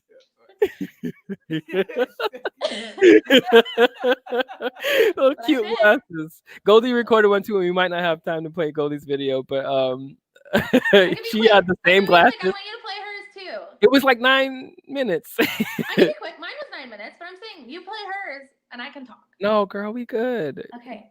Goldie knows she's mean to me. I don't want this to be the last conversation that we have, but while I have you here, I ask you guys, I don't want to be that person that Kira, I don't want to be that person that says, hey, I want you to do this thing and then don't. That part. Allies in here in the DM. So. Sorry. Atlas. I know he's But anyways, so Kira came out to the protest that we speak so highly of. This is the one where there were thousands. I don't know the number, but it looked like. Oh, we looped several blocks. We got in past miles upon miles of people. This is the one you saw where I was streaming and she was, yeah. And you saw the aerial footage and I showed you guys. Right. And so this is the one we get out there. We had some issues parking and logistically getting out there, and we were looking to find milk because the nights prior the curfew was in force and they were tear gassing us and hitting us with bikes and stuff, and even the security guard that we ran into with our parking issues was like, once you get over this street you're fine, they won't touch you. Okay. And this is the same night where they were corralling people. And it was just this is the scary side that they want to invoke in people, which is probably why the protest didn't continue. But we were so great in numbers that we knew Orlando couldn't hold us. And in your video, you talked about, we're going to talk about it, when we walked past those police, the look on their faces of just the army of Black Lives Matter protesters. And I'm like, y'all don't want the smoke. But what y'all want to do is wait till we get lower in numbers to, crowd control. But anyways, I don't know how it started, but I feel like you reached out to me and said, hey, I want to do this thing and I'm afraid, but can I come with you? And I was like, absolutely. That's really what I wanted to happen with everyone. But you just reached out and you've been there. You were there before, George died. You were there after and all throughout, and you wanted to show up. And when I say you showed up and you showed out, you did something for a white woman ally that was just so powerful to me. Aside from bringing a Black ally out, but carrying that heavy bag of everything. Bag that was the size we had at least the bag was so heavy the straps broke. They could not contain the bag, so I had to it was like a person's body, but you had to hold the straps and they weren't attached to anything. But it was 2 cases of water, 3 things of sunscreen, some other stuff in that bag. But the bag was probably as heavy as Chris is. And so this woman carried this bag for miles on her back so that we could chant and so that we could take a break. But we passed it around. And when I tell you, I was mad because I saw her with it on Chivalry and all that other stuff. I tried to snatch it from her and I almost lifted her up with the bag. Like that bag wasn't going nowhere. And I'm like, Kira, let it go. She was like, I have a job to do. Put me down. Kira, talk to me about the moments leading up to that, the things that you were going to, if you can, and what you experienced there. Yeah. 15 minutes. Go. In 2 minutes. Okay. No, 15, girl. 1-5. Oh, I thought you said 10 or 2 minutes. I said 15 minutes, not 2 minutes. I know you can do it in 2 minutes. Slow it down, flip it and reverse it. Go ahead. So when I showed up with 2 other people, Amanda Green, who is a beautiful person.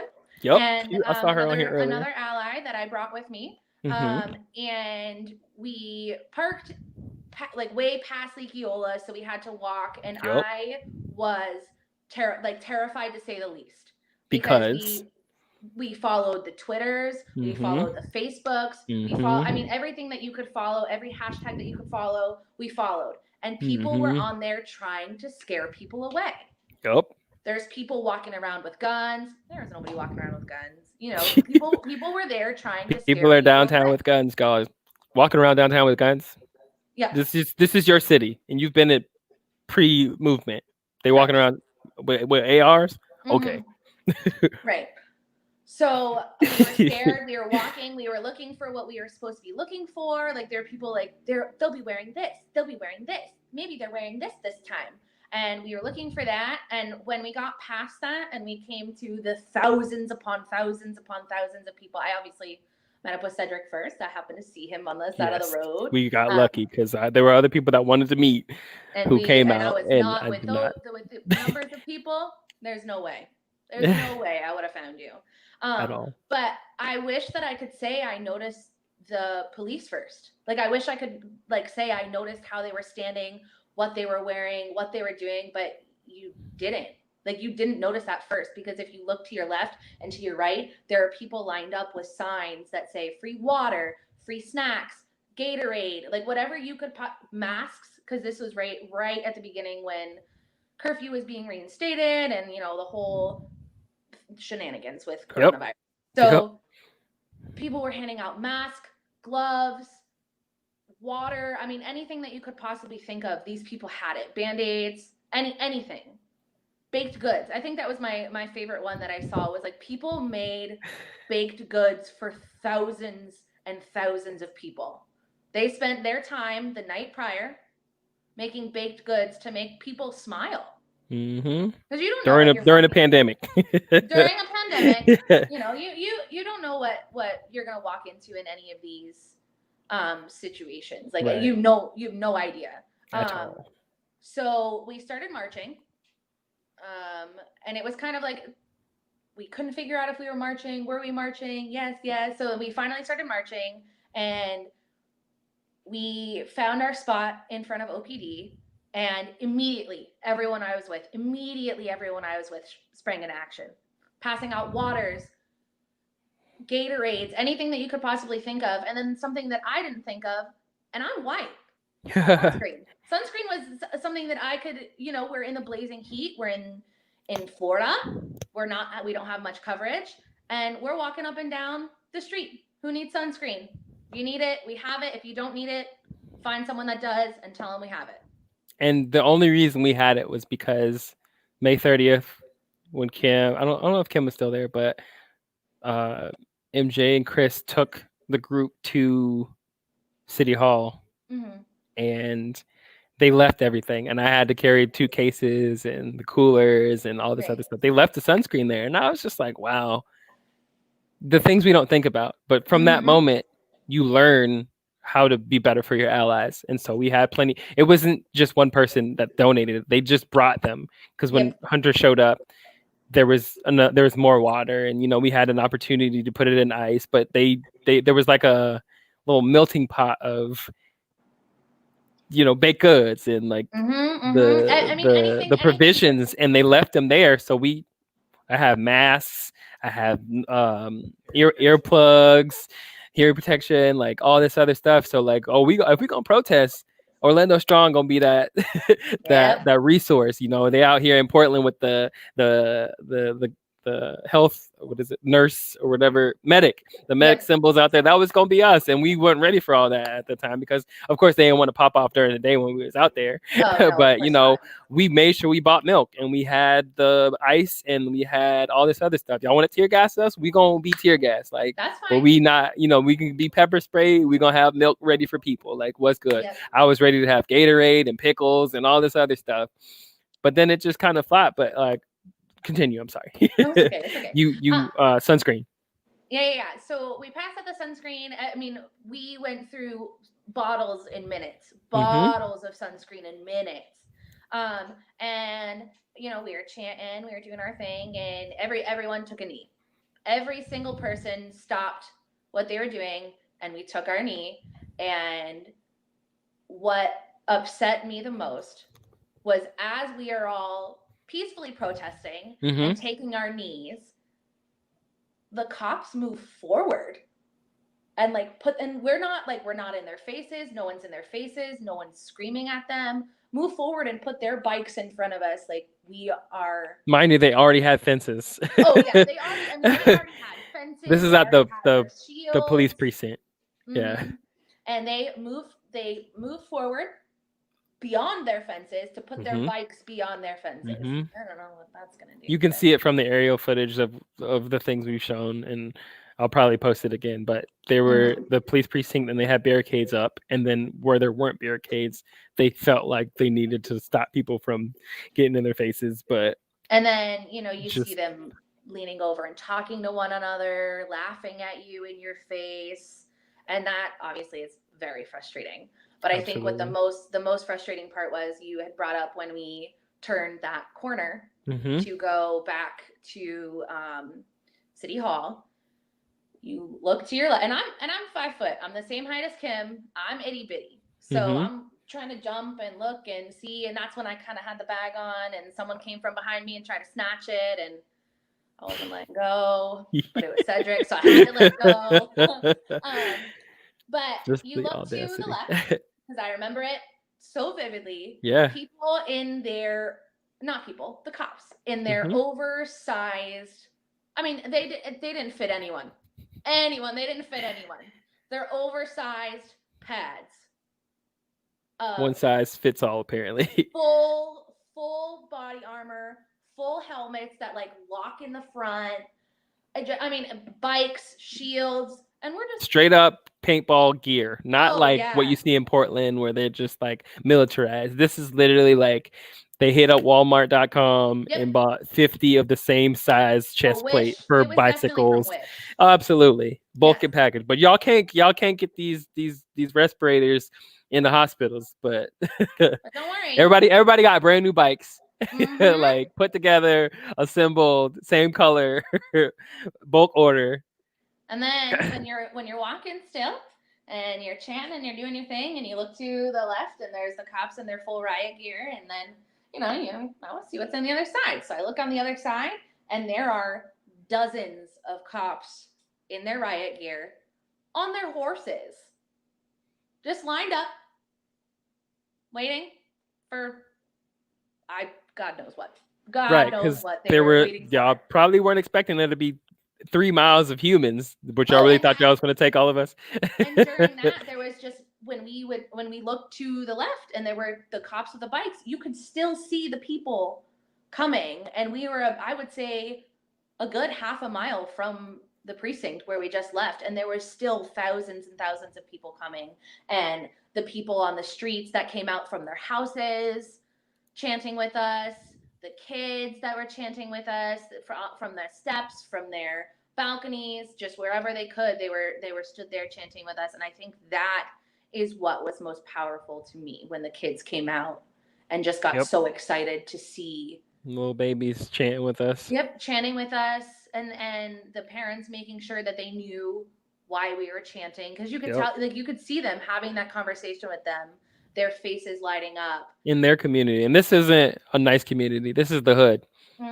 Like the hood came to y'all because they're over policed out there. And this is the area that majority of this is happening in, and it's a stone's throw from the police department. Like, of course, it's going to be over policed. Y'all bunker down in the middle of it. Yep. So we were walking. I mean, we were walking back, and like this is my first protest. So we were walking back, and traffic was stopped. People were getting out of their sunroofs and chanting, and it's not like they were getting out of their sunroofs and just like videoing. Yep. They were chanting. They were honking their horns. I mean, we were being heard. Oh yeah. We were being heard. It felt like everything that we had fought for life is finally finally being heard, and was going to continue to be heard. And I know I had texted you later on that day and was like, we walked 10 miles. Oh yeah. Like that day we walked. We were asleep. 10 miles. Did you go to sleep? Oh yeah. That's out. Right when I got home. There no eating, maybe a little hydrating, but take everything off. Get it off of me. Right into bed. Right to bed. Wash the sheets later, take a shower later, go to sleep. Reset. I know that after we had left, because we left at the same time, I know that after we had left, we were getting tweets. Yep. That's when the box. Did y'all leave? Are y'all okay? Yep. Because people were getting boxed in. They were getting boxed in and corralled right for that curfew. Right when that curfew hit. And I know I reached out to Kim and was like, I live a little bit too far, but people are reaching out and saying, you know, if you're here, you're around, people need rides. Like people are being boxed in. And I know within 2 minutes, she had her pants on and she was out the door. Out the door, driving around in her little car, picking up as many people as she could and making sure they were safe. Allyship. Yep. Yep. By all means. Yep. She's the one. She's the one. Protect the asset. So how did all this make you feel? Like, what was there anything that like made you need to be out there?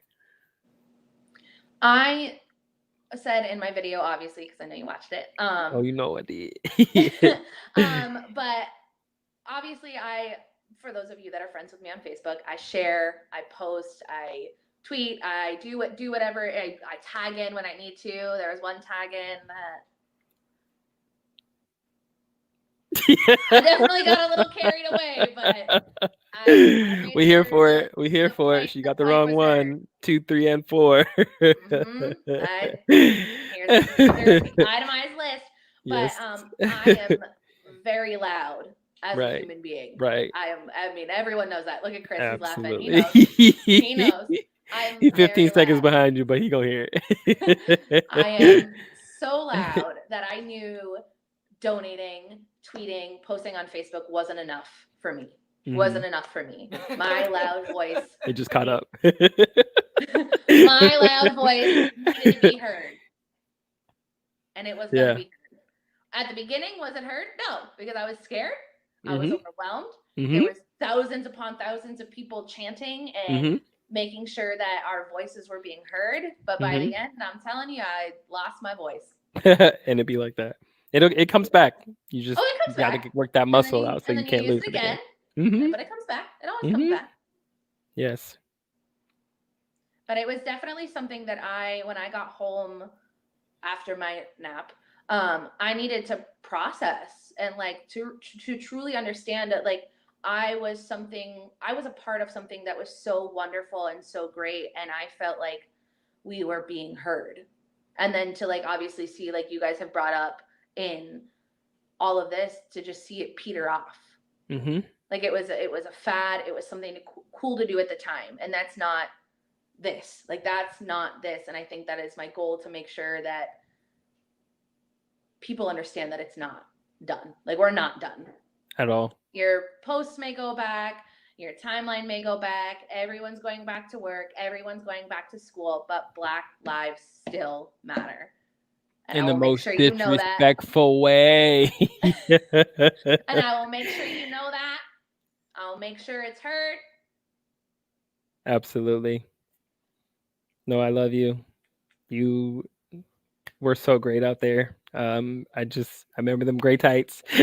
Oh my God. I remember, your willingness, Amanda, Stacy, everybody out there with us, just Love you, Kim. only as strong as the team I'm surrounded by. My team good. We don't really need a mascot. It's just so great to just see the homies out there. And it wasn't just, we had Twin out there. We had just like Rolodex of faces at any different point where we weren't alone. And that's so important. You don't have to be out there every time, and you didn't have to be, but you showed up one time, and that's all that matters. I will take that with me to the grave. And it was a great opportunity for us to experience together. And we know when 50 years from now, when our kids are presidents and whatnot, this is that Martin Luther story. This is the civil rights story. This is our Harriet Tubman right here. And we didn't get off this train because she sent it, but you just get on and you get off. But who needs to get off? And there were so many people for a long time who didn't get off, but we need to respect, because we know what that's like for the world to get off of that train and it to go back, and racism to hide for a little bit and then come back, and then a president to get elected and it to come back at the capacity it did. And so this election is very important. So vote early. Yeah, vote early. Don't just protest. Obama said it. That's my dude, The Rock. Vote early. Beat this virus, and let's get back to work. Like, let's get Florida where it needs to go so that we can be Portland, wherever that's at. Anything else? Okay.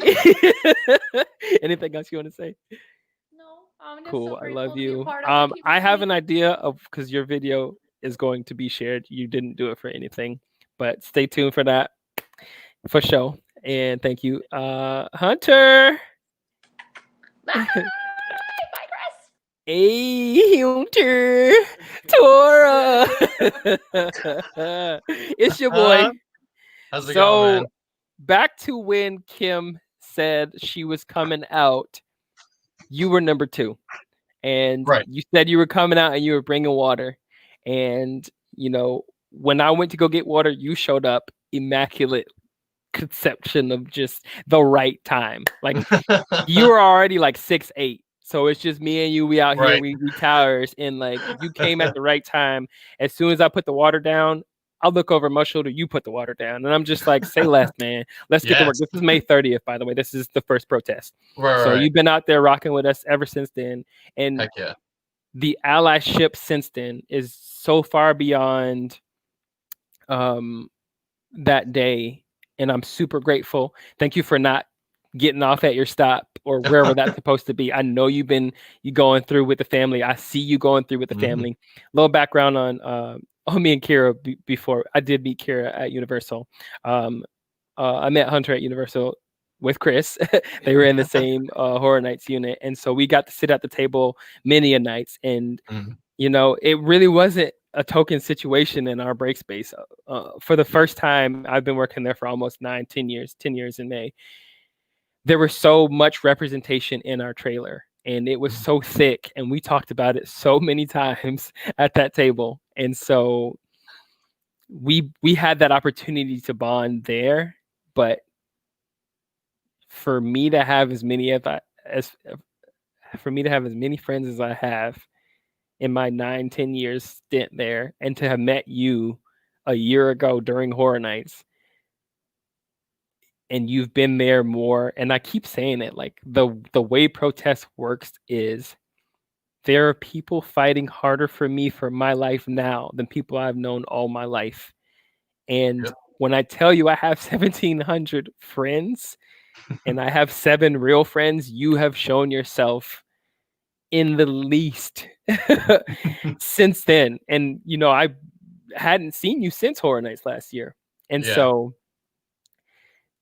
you put that water down, and it was like Thor in game coming in, like, free me, Thanos. Bam, the water hit, and I was just like, yo, I was trying to figure out how to keep Eleni alive, how to keep Kim alive, how to keep MJ alive. Chris Legs is shaking, about to buckle. Everybody, he blurple out here. Like, how do I make these 2 cases of water not disappear in 30 seconds?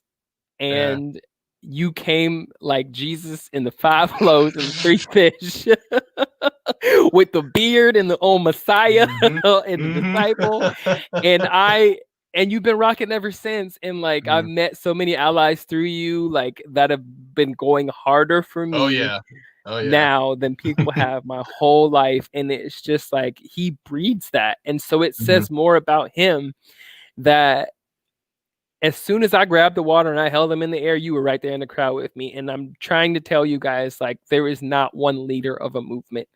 It's duplication. It's being an example and just doing the work. And you, from that moment forth, and then you, Chris and MJ took everybody to City Hall, and you started streaming then. And like, I couldn't find y'all until I went into your stream, because I don't know if his phone died or what, but he up at top with everybody else at the top of the stairs. And so talk to me about where, if this has always been you, if this started somewhere, what was your Orlando Strong origin story? So it kind of goes back to, again, moving out of your hometown kind of thing. I'm from Virginia, Mechanicsville, Virginia. I'm from there too. I'm not from Richmond, Virginia. Military. There's been the whole thing with the Confederate statues being up and all that stuff. That's my hometown. Like, I grew up seeing those statues and not really knowing what they were about. So it wasn't that I grew up with the lynching and the obvious forms of racism, but more the okayness with the subtlety of it. Like, my high school was the Lee Davis Confederates, and they just now passed a 4-3 thing to change the name. Like, it's been a long time coming for something that people are still arguing about. And it's like, oh well, I don't want to feel bad about myself, because that means that I have to accept that there's racist qualities about me. And it's like, I'm not a racist, but I'm part of a system that is racist. And that took me a long while to realize. And once I took those steps towards learning not only about perspectives of other people, but it learned from how I see myself, how I perceive myself, to make it so if I can, like you were saying, it's not made up of leaders, but it's made up of people who see themselves and want to lead, that makes other people want to lead themselves. So it's been a journey of understanding what I've done wrong to not only myself, but to the people around me. So knowing what I need to do to make myself better is by listening and understanding other people's perspectives, because I'm not going to be able to understand and empathize exactly how everybody, my friend Scotty, he says all the time, everybody's raised differently. I was raised, but I chose that this was wrong. I shouldn't be learning these things. It's like you were saying, it's about a lot of not just learning, but unlearning what you have learned. And that's, where you start to sculpt yourself into what you actually need to become.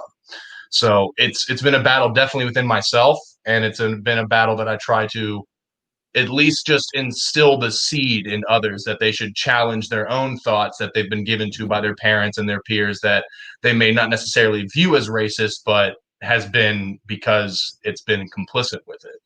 If that made sense. Absolutely, bro. And I've seen you, I think it's your dad. You've been in the comments. Oh yeah, it started and noticing that it came back to having to stand out and stand up to people, that it may not necessarily be easy, but you have to realize that he was my dad, but he also had viewpoints that were instilled. One that always really stuck with me, and I'm obviously not gonna say the word, but he said, I like black people, but I don't like N-words. Yeah. And that, and when I grew up with that, it's like, oh, okay, that kind of makes sense. I'm able to look at it, viewing that differently. But when you grow up and you realize that's still not a good way to look at it, that's even, it's more of it, saying, well, I'm not racist, but I'm accepting that it's okay to still treat them like this, but I'm not hurting them, so it's fine. But you're hurting them much more than you think you are, and the mentality of it,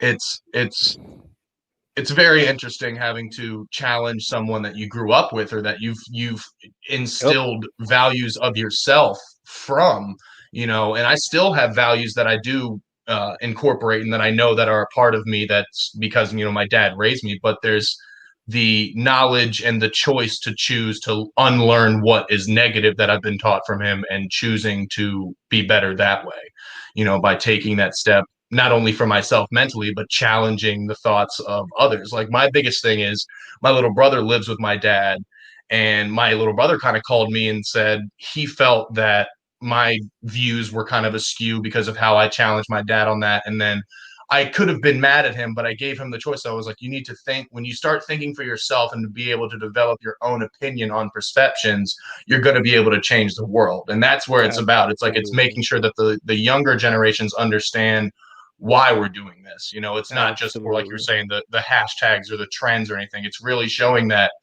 this is, if the history books are going to perpetuate it correctly, this is what needs to be done. It's being on the right side of history. Like, no matter what the arguments are, I'm fighting the right fight, and I'm going to keep moving forward. And I said, and again, like she was saying, not letting judgments happen. I think letting my little brother be open to that experience, he's been more understanding and opening up to his own mindset, and not just being in, you know, in the swampy Mechanicsville, you know, very deep inherited kind of racism that's just not acknowledged. Still happening in those places. Absolutely. Oh, yeah. And, you know, somebody asked me today on the Better Together episode, what age is too young for an activist? And if I remember correctly, Nick Jr.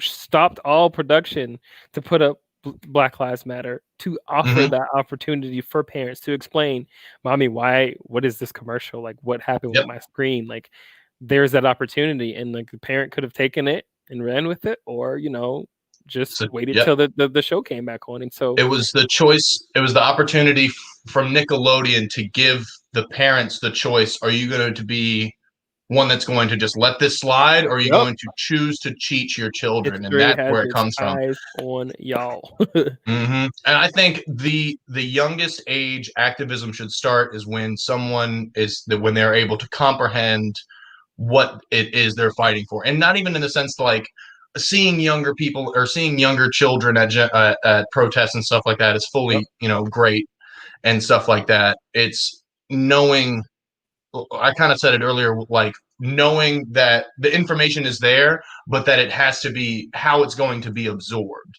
You know, like if I'm going to phone call, you know, my little brother, he's going to be like, hang up and text me. I don't want to actually talk to you. But like if I send, you know, a TikTok share or something, video like that, that's a way for him to absorb the information differently than if I were to call an older person and have like an actual phone conversation. It's just how the information is there. How is the best way that I can help other people absorb it? You know, making memes and references like that may be a small step, but it catches people on for the conversations to start. And once the conversations start, a walking, talking meme. I'm professor of memology. If I was able to actually highly study it in recommended. college, 13 out of 13. Like I wish you would start a class, because I'm like, there is not one that you haven't seen and you can perfectly recall it every time. It's great. We don't have a lot of time, unfortunately, but this conversation doesn't stop here. Thank you for sticking through, for commenting all the way, and for doing what you do, bro. Like these battles that you're going into deeper than just Facebook and into the private conversations at your house, in your homes and your families. The Black community appreciates it so much, bro. You are making leaps and bounds of effort and work become so easy. And you know, I take the cake. You know, I fought, you know, moms of girls that I used to date and like all these other things. Right. And it's just like, you don't want to be that only person. So I see y'all, I appreciate y'all, and I thank y'all. And I just want y'all to be so exemplary in seeing that not every activist looks like me. Not every activist is going to look like y'all, but this is one more instance of somebody who looks like you not getting off at their stop. You know, this wasn't a bandwagon, and I'm sorry if you thought it was. We're forgiving, because Black Lives Matter, your life matter. Like Black Lives Matter too. All lives do matter. They do. Right. But right now, exactly. It's like, Black hey, lives little need Timmy broke his leg, but then all kids matter. Okay, so yeah, but little Timmy's leg everybody is broken. breaks Let's their focus leg, on right? that, Come please. on, memology. One of my favorite things is, or right now, is I can't remember exactly who quoted it, but love is not about what's the word? Love is about appreciation, not possession. Mhm. So people that just take on to this trend and hold on to it and be like, look, I have it. This is really cool. And then they just let go of it. Bought That the plant's still going to t-shirt. die. Did you get the t-shirt? If you really, really love the plant and you want to see it grow, that means that this is a continuous fight. That means that you're going to have to nurture it. You're going to have to water it. You're going to have to understand that it needs attention when it's not needed. You have to keep pushing that fight and to keep wanting to love, because that's how it's going to continuously happen. Is Black Lives Matter because you're loved and you're cared for, because you're a worthy human being that deserves it. And I love every color that I see. It's not an acceptance of that. Also, just a quick plug. This book needs to be read by every white person in the world. I'm just getting into the cusps of it, but this education knowledge starts right here. Y'all educating yourselves. Right here. I I'm appreciate telling you. that. So how far in it are you? So I read it once. I'm going back again. I'm starting on chapter 2, racism and white supremacy. It goes back to what Dan was saying about the fragility of it. Yeah. It's letting yourself be open to that you are racist. And it's not in the sense that you're lynching people or you're saying the N-word. It's that you're a part of you were complacent in a system that you didn't know about, that has been built to systematically oppress people that are not like you. Absolutely. And you benefit from that. And the fact that you're able to acknowledge that you benefit from that shows that you're able to learn and change, because you're able to listen to how other people talk about it. Absolutely. Thank you so much for your time. Brian, can you get Chris in? Hey, come on. Chris, man, we got what? 10 minutes left? Yeah. 10 minutes. Talk to the people, bro. Like, you've been so quiet, and Hunter, you know how quiet Chris is. So to see him evolve out of that cocoon from a caterpillar to this moth with dangerous wings, like beautiful butterfly, like talk to us, Chris. Like what broke, what snapped? Like everybody who knows you knows that.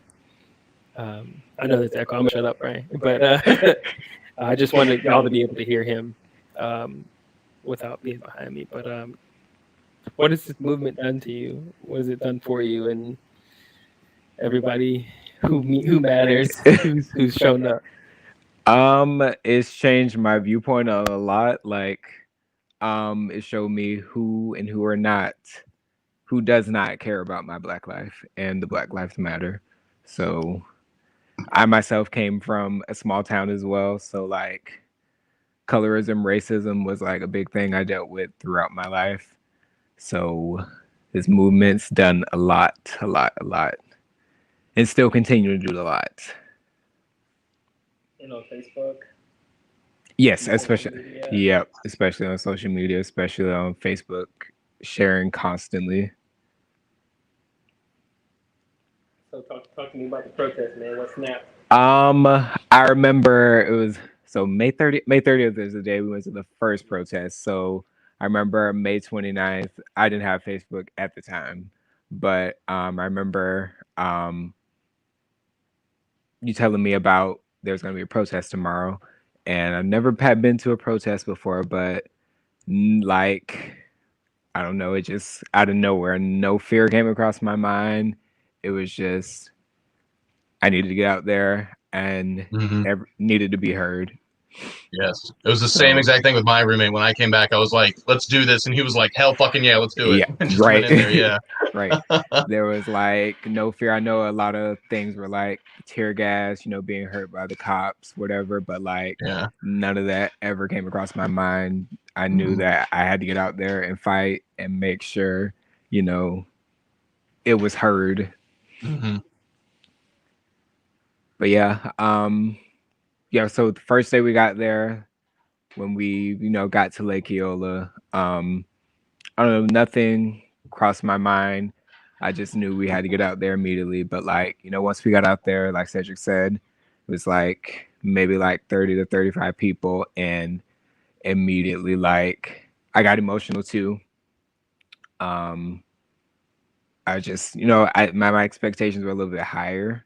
I thought it was just gonna be a lot more people out of there than what it was. So like, I don't know. It was just out of nowhere. I was like, I got a little emotional, but I brought my tears back. But I knew I had to fight. I was like, I don't care if my voice goes away. I don't care what it is. I'm gonna scream to the top of my lungs. Yep. They gonna hear me today. Mm-hmm. Can y'all hear me okay on his mic?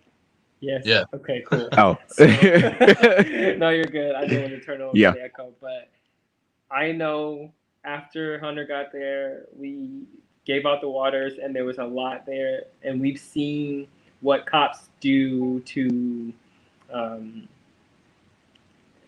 water that you leave. They want to dehydrate you. They want to Right. stop the movement. And so I felt it was very imperative that I stay with the water and make sure if y'all were coming back around, which I thought y'all were going to do, Right. that y'all would have water to hydrate the movement.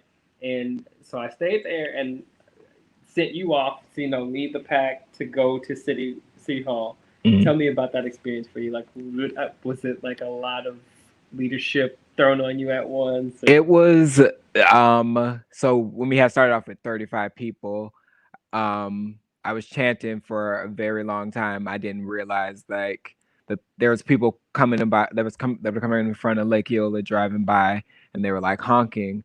And then later on I had realized a lot of those people that were honking and going by were actually parking and coming out to protest with us. So like we went from 35 to 50 to 75. It was just growing in numbers. And I guess I didn't like really realize it till we started marching down the street. I was like, wow, there's a lot of people out here now. It was like about, I feel like it was like 500 at that point. Yes. Oh, yeah. And I feel like it did not go less since that day. And then that day, 1,000 came and then got rained out. Right. But it was just beautiful to watch him grow and see like everybody that we know become different people in different lights. I think Dan said it earlier where he was basically just like,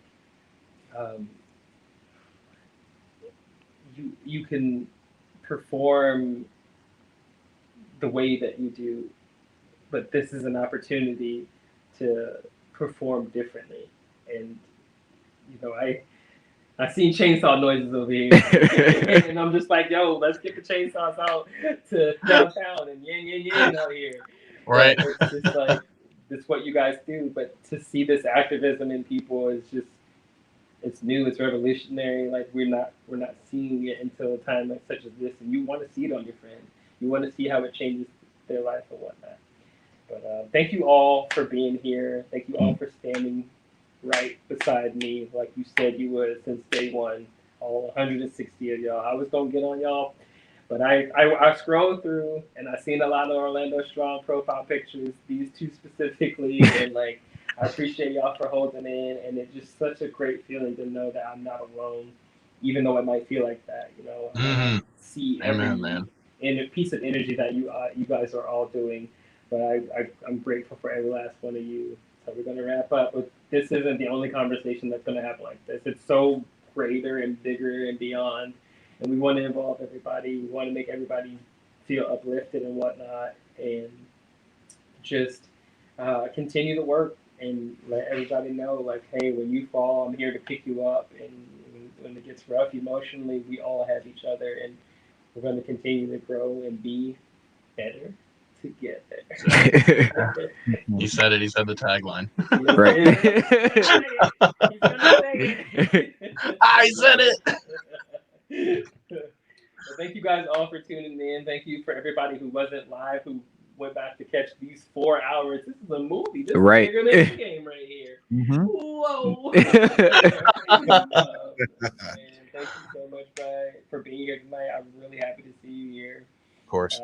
And the music when I came in was banging. I don't know where you That was getting lit. it from. That was lit. I was like, okay, I kind of want to stay in the lobby for a little bit. I got to cut us off. angles here for the way out. Okay. Hey, oh, the one I was playing earlier. Here you go. It's the one I was playing a little earlier. you everyone for tuning in. Orlando Strong Broadcast Network. We ain't going nowhere. That's it.